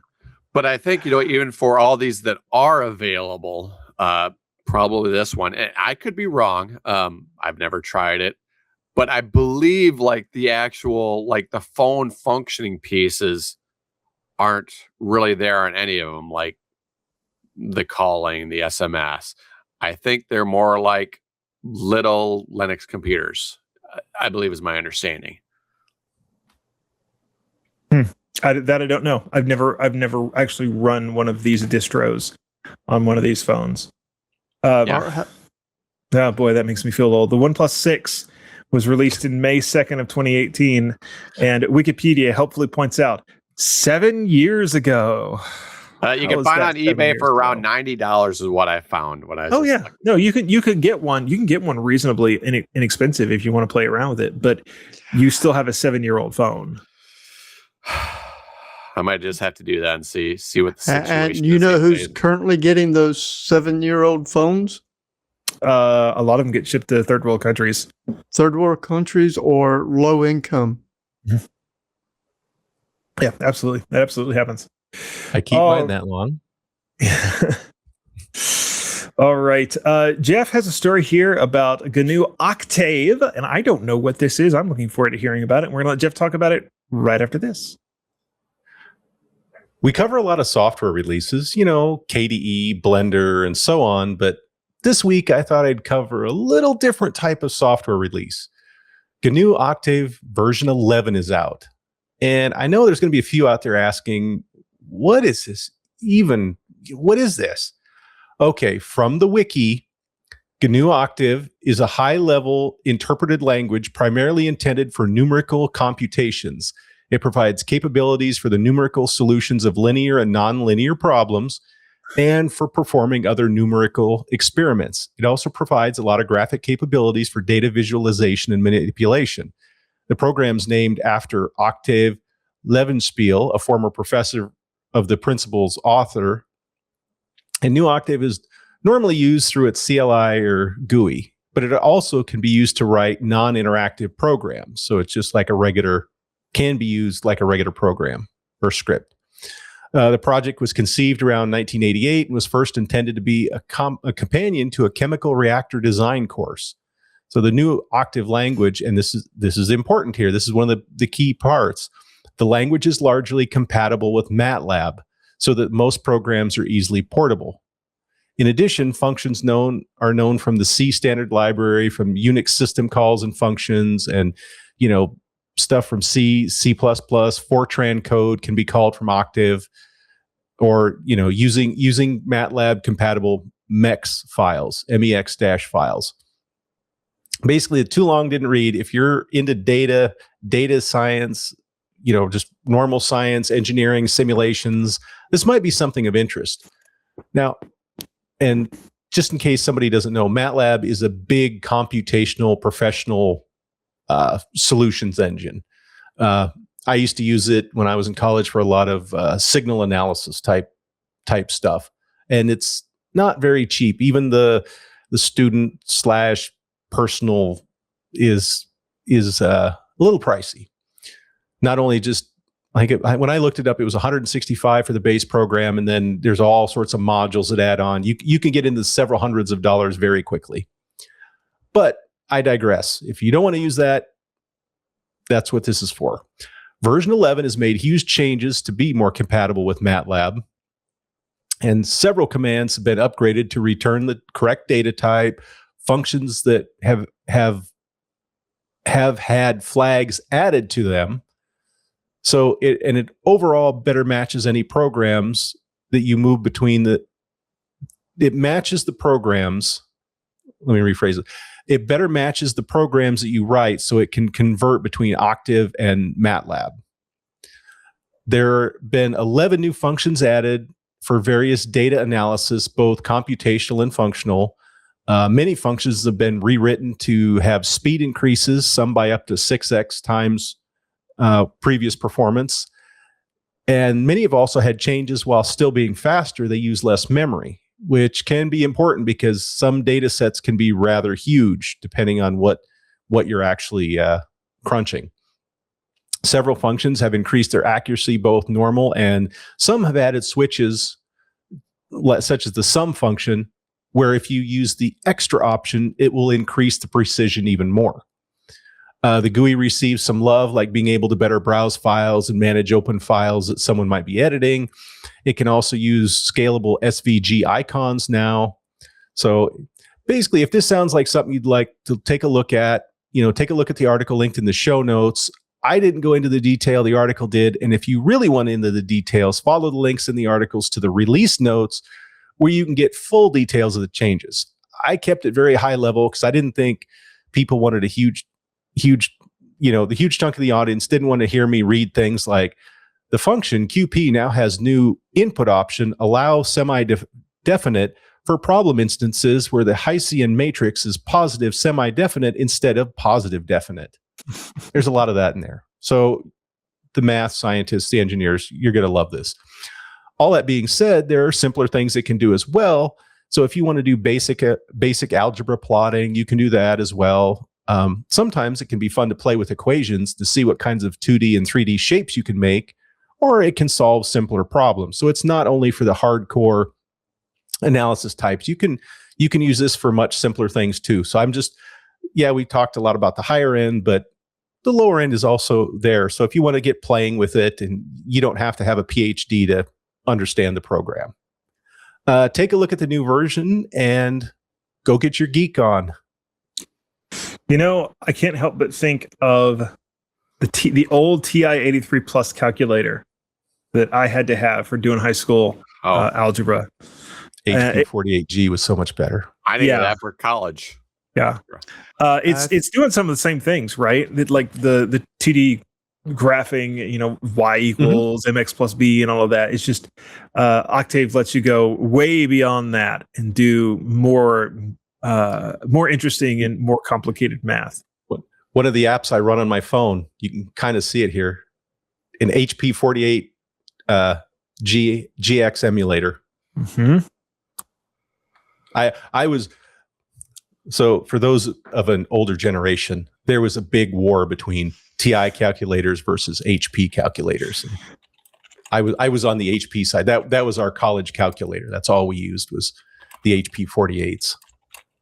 Yeah. I seem to remember my kids having one of the TI programmable calculators that got passed around as they were going through high school. Yeah, and college. When I was in high school taking the SAT and all that, the TI-83 Plus was the standard.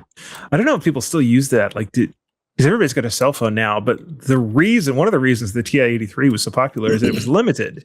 It would let you do the things that you're supposed to be able to do, but it wouldn't do more than that. But anyway, that's definitely a rabbit hole we don't need to dive down at the moment. Yeah, the HP 48 was not limited. It would do some wicked. The manual that comes with it, the user manual, is probably an inch thick, at least. Yeah. Cool I still stuff. have mine. I'm not surprised. I just wish I could remember the model number for the old Radio Shack calculator that I bought that you could program to play Moonlander on. Well, Ken. Oh yeah, I wanted to say also, I don't know, maybe it's a Minnesota thing, but around here we say numerical. I'm surprised you didn't just say numeric. Anyway, Ken, while you're trying to remember that, you want to tell us about Thunderbird and what is new in their latest release. I'm going to actually borrow from Marcus Nestor, since he wrote about the latest release of Mozilla's open source email, news, chat, calendar, and address book client. Yes, we're talking about Thunderbird, and this time it's version 148.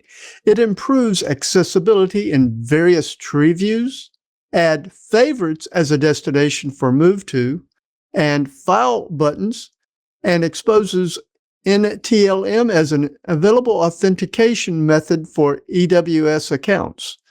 Starting with Thunderbird 148, Yahoo, AT&T, and AOL accounts are switched to be more secure proof key for code exchange authentication protocol.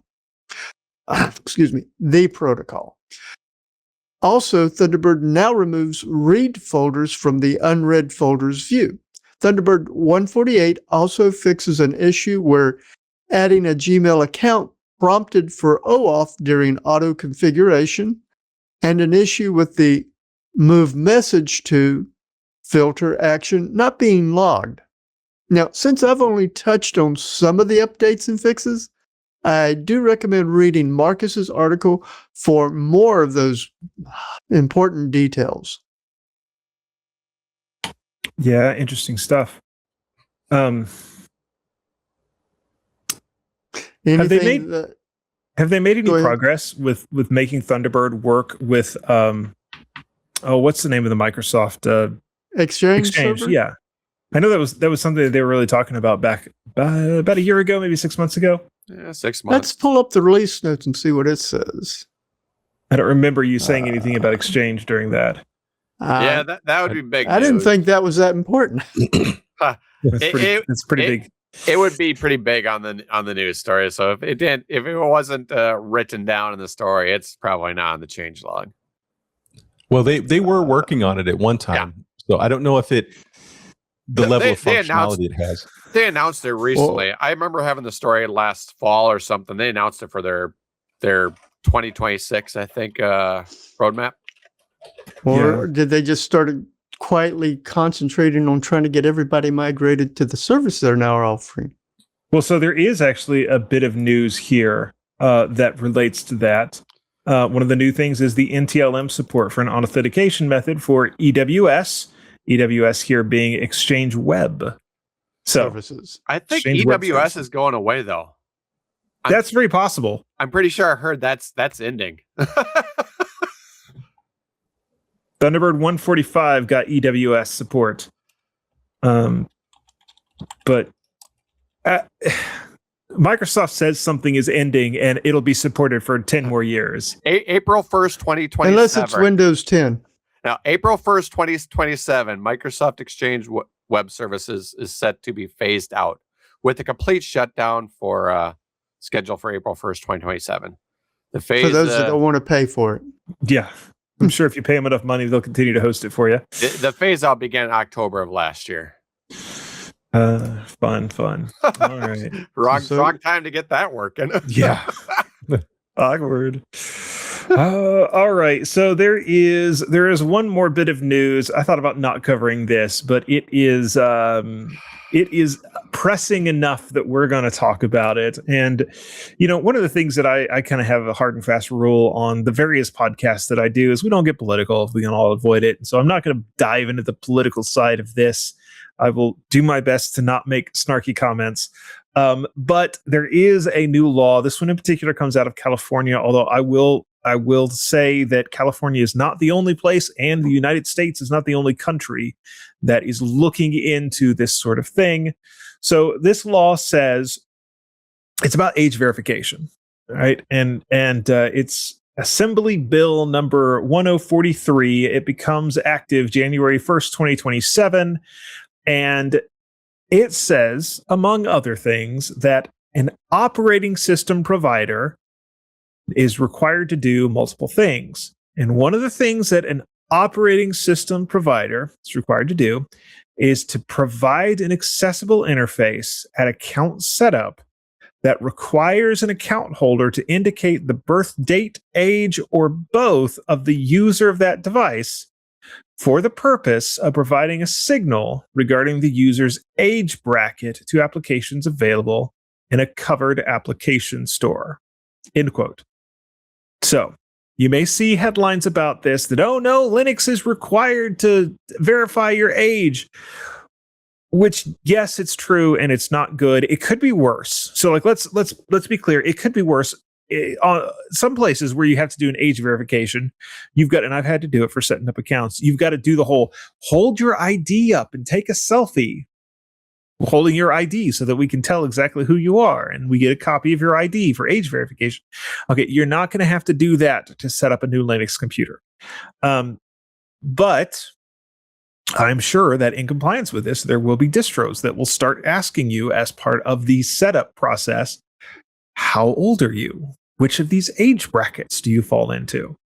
And then according to what the law says here, there will have to be some some way to communicate that to applications. And so I get why they want to do this, but at the same time, I think this is one of those cases where you have people writing laws that have not really thought through the repercussions and the potential implications of the laws that they're writing.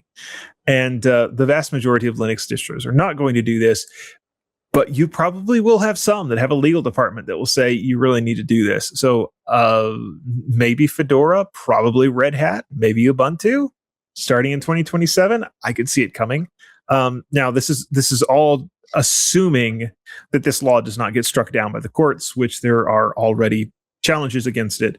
And again, I don't have a whole lot to comment about that. Just something to keep an eye on, that this may be coming to a computer near you.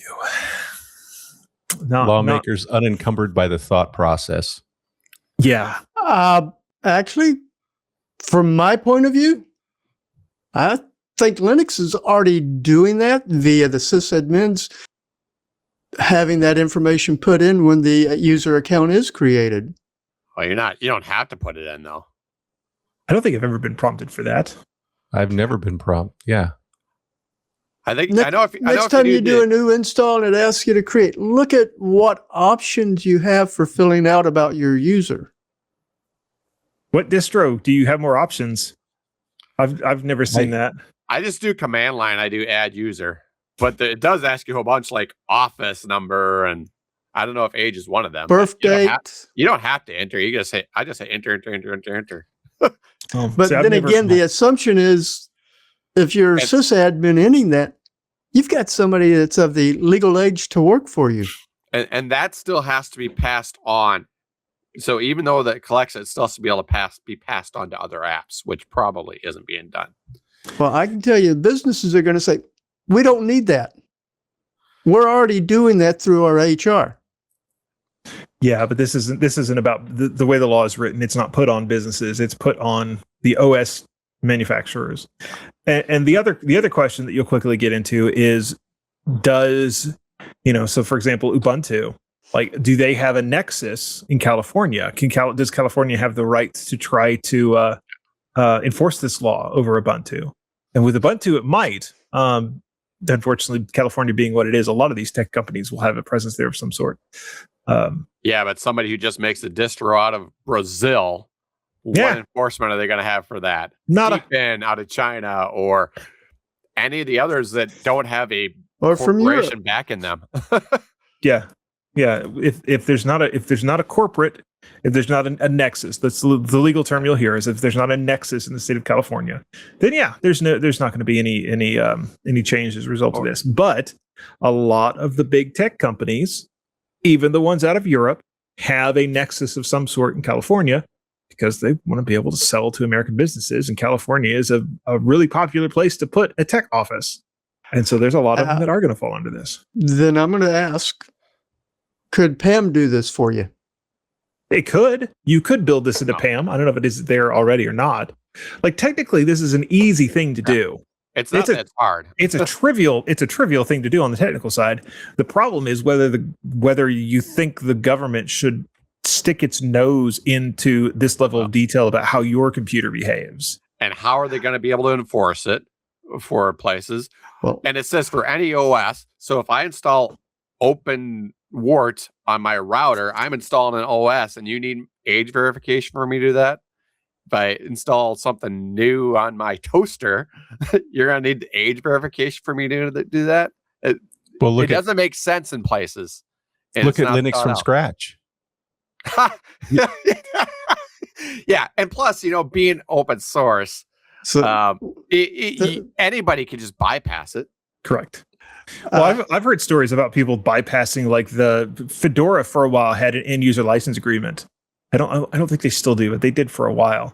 And I read a story where somebody said that irritated me, so I opened up the source code and removed it, and then recompiled, and then installed Fedora. Yeah, or somebody can make a patch and say, "Well, here's the patch how to get that junk out of your system." Yep. That's the go pound sand response. Yes, absolutely. I was trying to come up with a safe for work way to put that. Good job, Jeff. Yeah, but there's so many things there. It's like, should they be doing it? How can you possibly enforce this across the board? They're not thinking about situations like installing a server, why? Sure, it can. Installing OpenWrt, and then the whole fact that it's going to be bypassable, and you can't even make sure that it stays anyway. Anybody who wants to get around it's going to. Yeah, I think that misses the problem here, though, and the repercussions of this. It's not so much about whether or not you can bypass this, but it's more about the lasting change it's going to have on the industry, and sort of the I can't come up with the word. Enforcement? No. The lasting change it's going to have on the way the law works, essentially. Yeah, I'm just saying precedent. The precedent it sets. I'm just saying, let's just say this is a good precedent. It's a great idea. They need to do this, and I agree with everything. Let's just say that it doesn't work. Well, and that's why you have Jonathan and I said they're unencumbered by the thought process, because you have people going, the whole idea is I'm going to write a law and then technology is going to magically make it happen. Now, I don't want them to listen to hear this part here. I think if they really want it to work, it needs to be more at the hardware level. Now, I don't know, that's probably harder to do, but probably every hardware vendor has a nexus there. Boy, the gaming companies are going to hate you.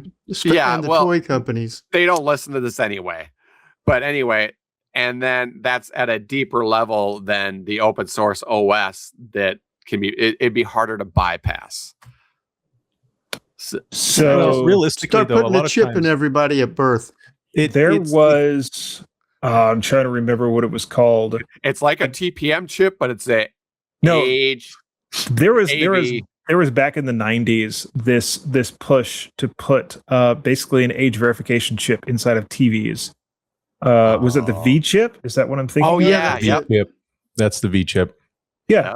So that's not a new idea, Rob. I will also say the problem is not that it doesn't work, that this law doesn't work. The problem is that companies will still be required to attempt to comply with it, regardless of how ridiculous it is. And so you're going to see some ridiculous things happen as a result, because legal experts in places like Red Hat, the legal counsel for Fedora, legal counsel for Ubuntu, they're all going to be scrambling, if this law stands.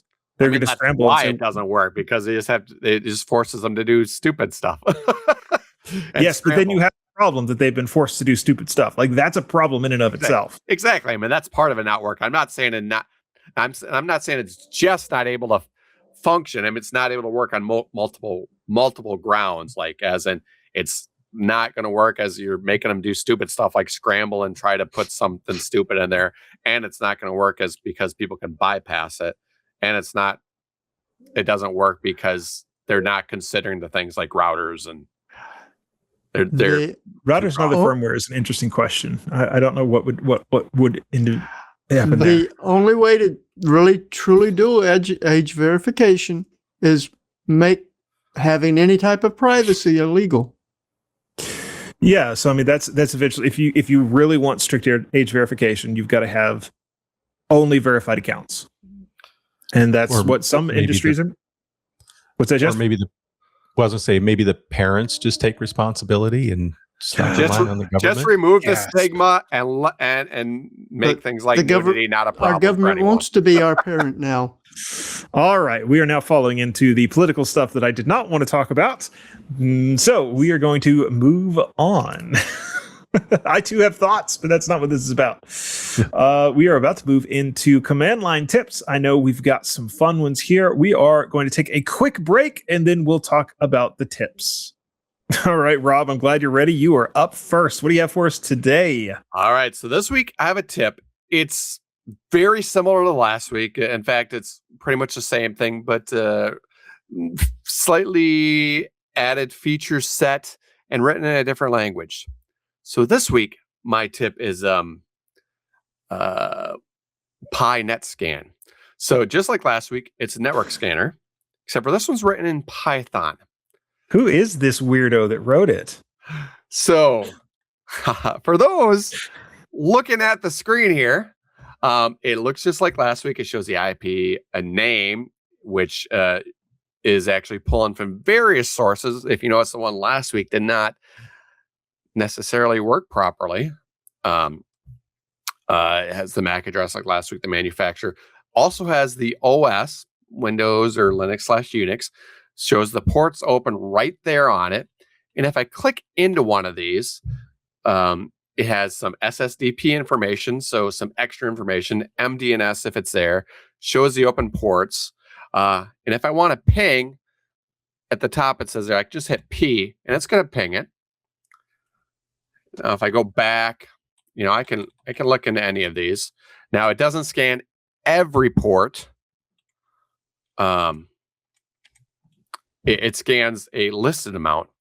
Now, if I go back here, I'm going to exit out of here and show netscan.py//h to show you what you can do. So by default, it will scan your subnet that you're on. But if you do a -n and then a CIDR notation format of a subnet you want to scan that you have access to, you can scan that too. Now, if you want to do other ports, I move this here. If you want to do other ports, it's a Python file. Easy to edit and look and see exactly what's being done. You can go in here and you go down to about line 24 and the current one here, which is port checklist. And you can add ports to that. You can delete ports to that. Whatever other ports you want to be listed and scanned out on that. And it's Python, so it's an easy language to modify and do even more with if you want. So how much AI was used in the production of this tool? Oh, lots of AI. All right. So, yes, I wrote this with vibe coding this week. But I'm going to share a story then. So I use multiple things here. I use ChatGPT, and I got much of it down, but it's like, no, I can't do a port scan because that's basically, it could be malicious intent. Yeah. Like, what the heck? So then I went over to Gemini. You dirty hacker, you. I posted in the code I had already, and I said, I want this to also do this, this, and this. Okay, I'll do that for you. But it made me say, but make sure you're not doing this for this. Just say, yes, I am not at the bottom. I said, yes, I'm not. And it's like, okay, here you go. So you had to do it. And then, but as I'm doing it in Gemini, like ChatGPT kept giving me functioning code almost every time. Gemini, things kept not working. Like, it'll do it for me, but it wasn't working. It was giving me errors. And then I ran out of tokens. Oh, you're done for the day. I'm like, oh. So then I went back to ChatGPT. And I'm like, here's the code I got. And I'm getting this error. Oh, well, you just got to do this. I'm like, oh, it's not showing the port right there. Oh, yeah, let me fix that for you. It'll fix it if I already have it in the code. It just won't give me the code originally to do it. So that's hilarious. Do you actually understand what the code is doing? Yes, I understand. I understand Python. Okay. I can write basic. I've done programs in Python. I've looked through it. I just couldn't write it that fast. Yep, that's fair. No, that's cool. That's a neat story. And I plan to maybe add some more features to it. Trying to think of what else I could add to it. Yeah, there you go. I'll see if I can give it a test run and let you know what's missing. All right, Jeff. What is Snapper? Well, if you have a BTRFS file system, you should probably know about the program Snapper. It's a command line interface for managing your snapshots. Now, there is a GUI called BTRFS Assistant that I covered in show 224. Rob in episode 66 covered Time Shift, which is also a GUI for doing the same thing. But in case you don't have or can't run a GUI, then Snapper to the rescue.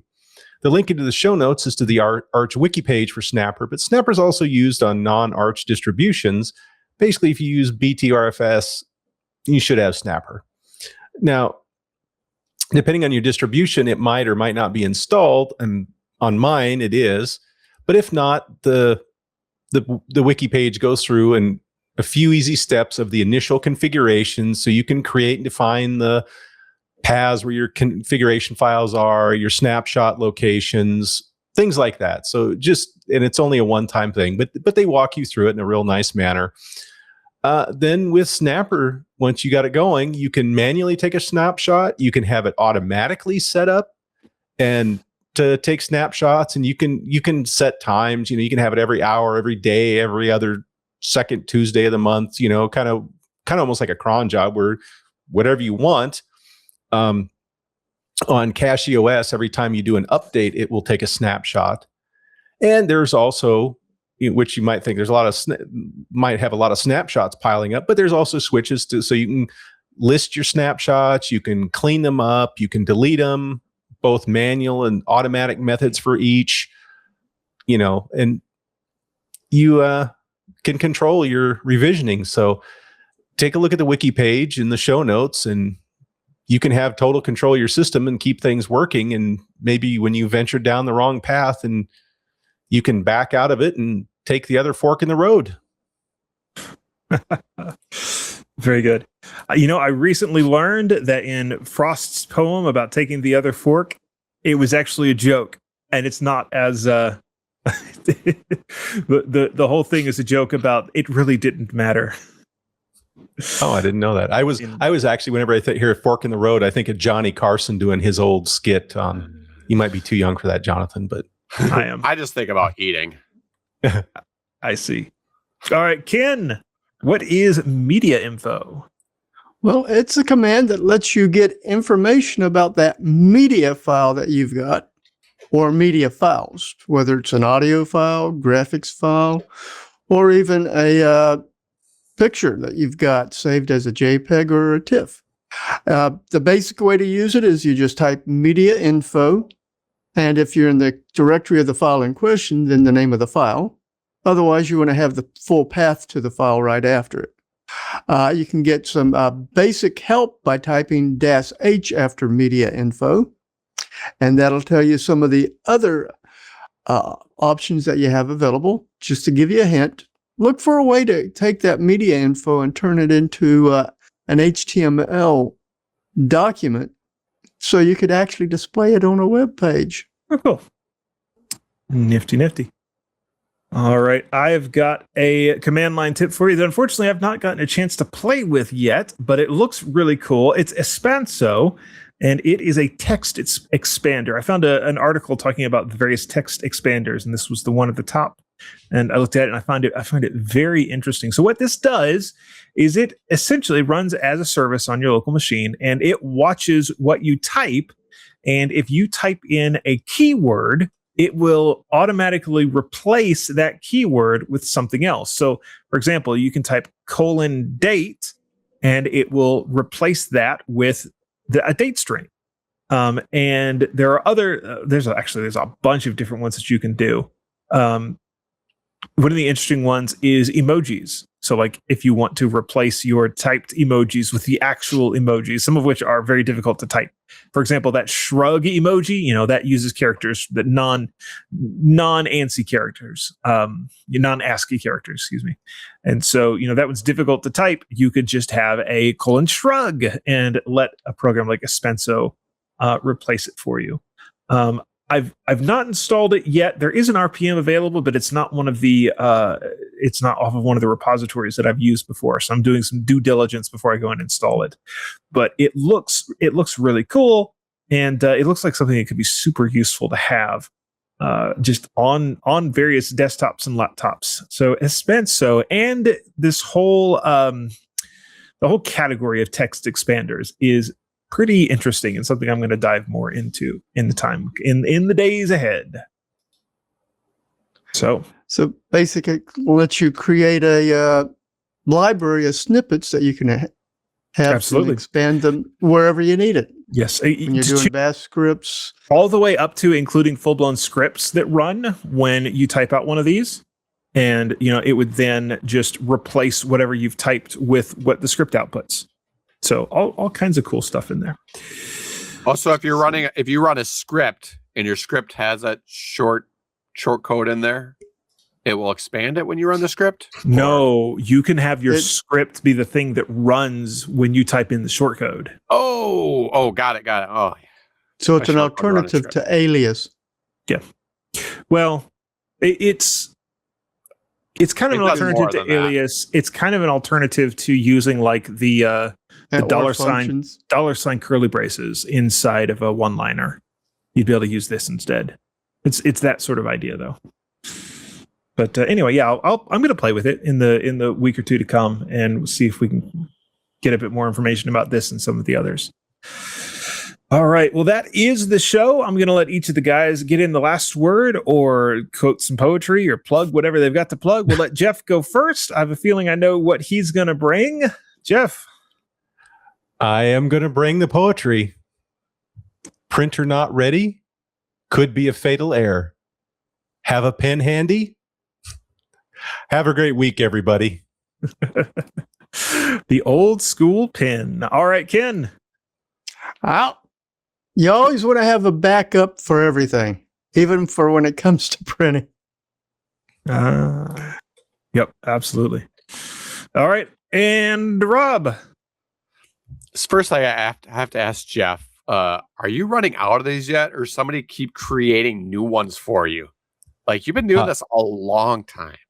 I had a lot of people reach out and have actually been supplying me with a whole bunch. I've got pages of them. Huh. So we're going to have to listen to them for a long time. Anyway. Yeah, pretty much. Cool. Anyway, and for those who want to listen to more of me, talk to me, chat with me, say hi, donate a coffee, you can do that by going to my website at robertpcampbell.com. No AI was used in the creation of this site. On that site, you can find links to my LinkedIn, my Twitter, my Blue Sky, my Mastodon, or this coffee cup where you could donate coffee, or actually donate in $5 increment. You're donating $5 to me. You're donating to me in $5 increments. I don't know, however that is, because you can donate $5, $10, $15, $20, whatever. But anyway, it's coffees. Reach out, say hi, come connect. All right, very cool. Appreciate you guys being here. It has been a blast as always. I should be here. Yes, I will be here next week. And in theory, I'm not going to miss a Saturday. But March 8th, I am heading out to Germany for Embedded World. And so the Saturday after that, I'm going to be not hungover, but jet lagged. And so 2 weeks from today may be an interesting show. But if anybody's at Embedded World, I'll be at the Meshtastic booth, and make sure and stop by and say hi if you're there. Other than that, you can also check out Floss Weekly, on Hackaday. We've got a guest scheduled for this upcoming Tuesday, and that'll be a lot of fun. Just want to say thank you to everybody that's here, those that watch and listen, those that get us live and on the download, and we'll be back next week on the Untitled Linux Show. Hi there, Leo Laporte here. I just wanted to let you know about some of the other shows we do on this network. You probably already know about This Week in Tech. Every Sunday, I bring together some of the top journalists in the tech field to talk about the tech stories. It's a wonderful chance for you to keep up on what's going on with tech, plus be entertained by some very bright and fun minds. I hope you'll tune in every Sunday for This Week in Tech. Just go to your favorite podcast client and subscribe. This Week in Tech from the TWiT Network. Thank you.